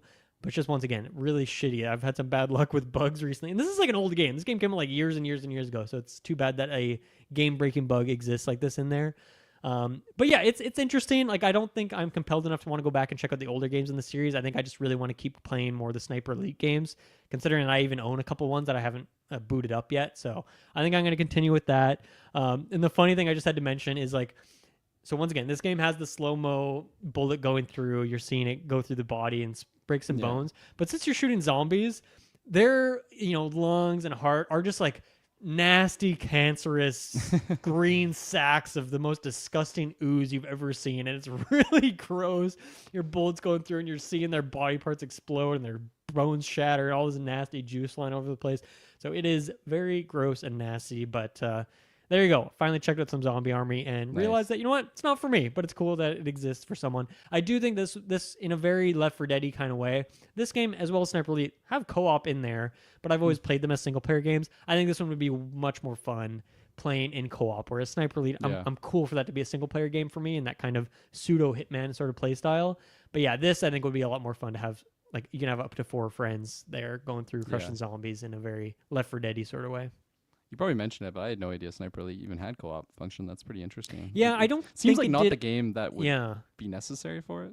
Yeah, I don't think it always did, but like even going back, some of these older games just have like, full-on competitive multiplayer in them. They have co-op. Like, they're just fully featured games for whatever reason. That was something that really surprised me with Sniper Elite 5 when I was playing through that, is just how much stuff there is in there. And it's like, I'm never going to engage in any of that because I just want to play the single player missions. But yeah, all that stuff's in there. And I feel like Zombie Army was probably built as more of that co-op shooter rather than Sniper Elite. Seems like that's more core to the experience overall. So yeah, interesting to check out, but probably not going to continue with this series at this point. Nice. Yeah. There you go. That is the episode at 2 hours, 15 minutes. Another juicy one here. It's been a bit since we've had a longer side quest. So that was a fun one. Kirkland, thank you for joining me. This was a just super, super fun discussion. Totally. Hope everyone enjoyed. And next week, I think we'll be back with Taylor Field, talk about who knows what. But yeah, we will see you again next time. Bye-bye. Bye.